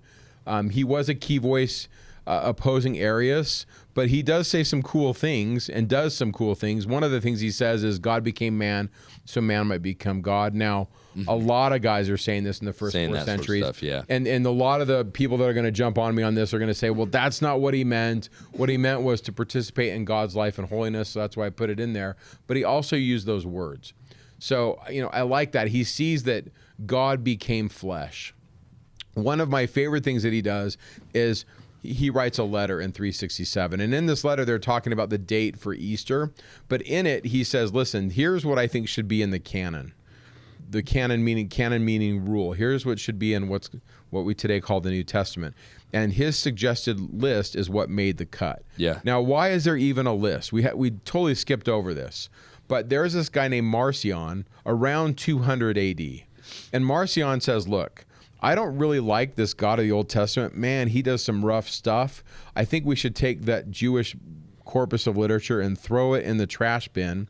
And we should take Luke and some of the writings of Paul, and that's what we should believe as Christians. Mm-hmm. And some scholars say that there were more followers of Marcion than there were of Orthodox Christians at some point. Depends on who you read. So Marcion, he also is kind of like one of the the fathers of Gnosticism, right? Am I correct in that? Or I may be making Look that up, Dave. I don't remember. Here's what I know about Marcion. So I think Gnosticism is sort of pre-Marcion. Marcion is basically saying, look, I don't like what the Old Testament is doing to portray God. This is who Jesus is. Now, here's my argument for Marcion. This is my point. It's because of his proposal of what is canon that we even have a canon. The Christian canon is a reaction to Marcion. And Athanasius is aware of these arguments, and he says, here's what we're going to make orthodoxy, here's what we're going to make in the canon, and it's going to follow basically 3 rules. Let's see if I can remember what the 3 rules are. First of all, does it not teach anything that's not orthodox? Secondly, is it connected to the apostles? So, for example, Mark was not an apostle, but he was Peter's companion. Luke was not an apostle, but he was connected to the apostles. So if it's apostolic and if it's not heresy, we're going to keep it. And the third rule for it to be in the canon is it commonly known in the churches. And so because of that, they're talking about lots of books, right? Does Revelation make the cut? And some people say no. What about Didache? Is that going to make it? What do we do with the Shepherd of Hermas? Long story short, they debate it, they beat it up, they come up with these 27 books. And Athanasius is the earliest one that I can find that says that's what is going to be in the canon. Did you find out about Marcion, what he was like? No, sorry. No, okay. I'm trying to figure out babysitter. Getting a babysitter. Sure. Dave's let me cut to the chase on the question. He is sometimes described as a Gnostic philosopher, but Marcion conceptualizes God in a way which cannot be reconciled with broader Gnostic thought. There's a Bart Ehrman quote after a few lines. Marcion himself should not be thought of as a Gnostic. He held that there were 2 gods, not many. He did not think this world was a cosmic disaster. That, I think, is huge. Yeah. But as a creation of the Old Testament God, he did not think divine sparks resided in human bodies that could be set free by understanding the true gnosis. Okay, cool. So that's a little bit about him. Now, what does this have to do with the Bible? Well, we're fast forwarding here. But after Athanasius' era... Well, doesn't he effectively propose the first Christian canon? Yeah, that's exactly what we're talking about. Yeah. He does that. He's like, this should be it. Well, Marcion has his, which is really short. Athanasius is the one that proposes 27 New Testament books, which are now in your canon. So our Christian canon is coming from this list. And this canon of the corpus of texts are put together in the first official declarative canonical text that Jerome's producing right around 405. Yeah. He translates it into Latin, called the Latin Vulgate Bible. He's translating this in Jerusalem. If you go to the Church of the Nativity, there's in Bethlehem, there's a translating room in there. Sometimes it's open, and you can go in there where they say that Jerome did this. According to the histories, Jerome was such a studious fella, he died at his desk. Studying and doing what he loves. I have a great I love this man. Like, I've never met him. I hope to meet him one day. I get emotional when I talk about Jerome because I love the Bible so much. And he's giving us this text which took 400 years for us to get. Wow. From the living man walking in Galilee, this man named, some call a peasant, Jesus, to Jerome, 400 years. Wow. And it is a slog. It is a bloody journey to get here. We haven't even begun the killing, right, really. We've had a little bit of killing. We didn't even Arians. talk about, We haven't even done the 7 ecumenical councils or even the longer list of councils and creeds. We've done none of the schisms. We've just got to the Bible. And that's where we are. But really, and we haven't even really solidified the bishop in Rome as the head guy. We're still not even there yet. We're just getting to 400. We've just crossed the bridge over I think we Nicaea. should do another. Honestly, as this is going, I think what we should do is we'll do like the ultimate guide to the Great Apostasy this year to that year. 33 AD to Whatever this year, and then 400. we can pick it up later. Yeah. Because you guys have been really patient. It's been a long time, but we've covered 400 years. Yeah, I had some questions. Oh, what? So when it comes to the canon, how did they? What was the criteria? Okay, do we know much about the really criteria? Quick, so the criteria that they and don't came worry up about was, being really quick. Like unless you got to go. Like let's. Oh no, I'm chill. So it was I just don't really want you to rush because you have to. Threefold for the New Testament stuff. So threefold was it connected to an apostle? Was it orthodox? Did it not teach any wonky stuff? So did it fit with the creed? It had to fit with what they thought orthodoxy was. Yes. And the third was was it had in the churches. So if you had a text that was maybe connected to an apostle, maybe didn't have anything too wonky in it, but it wasn't had in the majority of the churches, didn't make it. So it had to have all three. So some of the ones on the chopping block, frankly, were things like the Book of Revelation. But Really? Didache was on the other end. That almost made it in. They had some debates over what should be on it. But Athanasius is the one who says, listen, here's what I propose, and it became legit. Okay. In 400 with Jerome. And so Jerome produces this, and then we really have Latin text read in church it's the Bible for over 1,000 years. It's not until, and I'm prepared to talk about this, we'll probably do it next time, but it's not until guys like Wycliffe, however you want to say his name, and Tyndale, and then finally Luther, when he does his German bit, and we get the printing press in 1454, it's not for 1,000 years where we start disseminating other Bibles in the language of the people. It's Latin. So you would go to Mass for 1,000 years.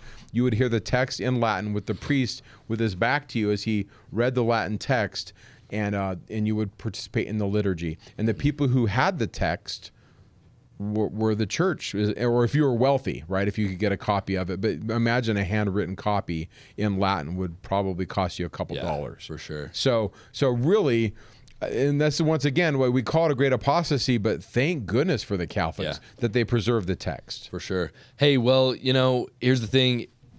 I feel like we kind of rushed a little bit the Bible. I'd love to, let's get together again.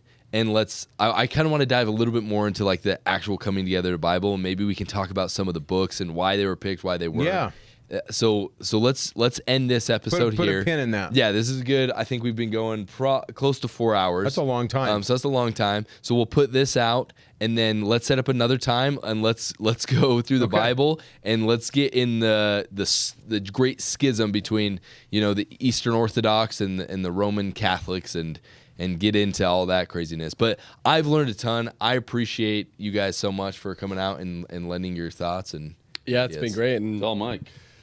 Just as it was written, behold, now it came to pass that when Mike and Dave had spoken these words, they looked around again on Hayden and Jackson, and saith unto them, behold, my time is at hand. I perceive that ye are weak, and ye cannot understand all my words, for I am commanded of the Father to speak unto you at this time. Therefore, go to your homes. That's kind of We shall. But anyways, until next time, stay curious and hungry.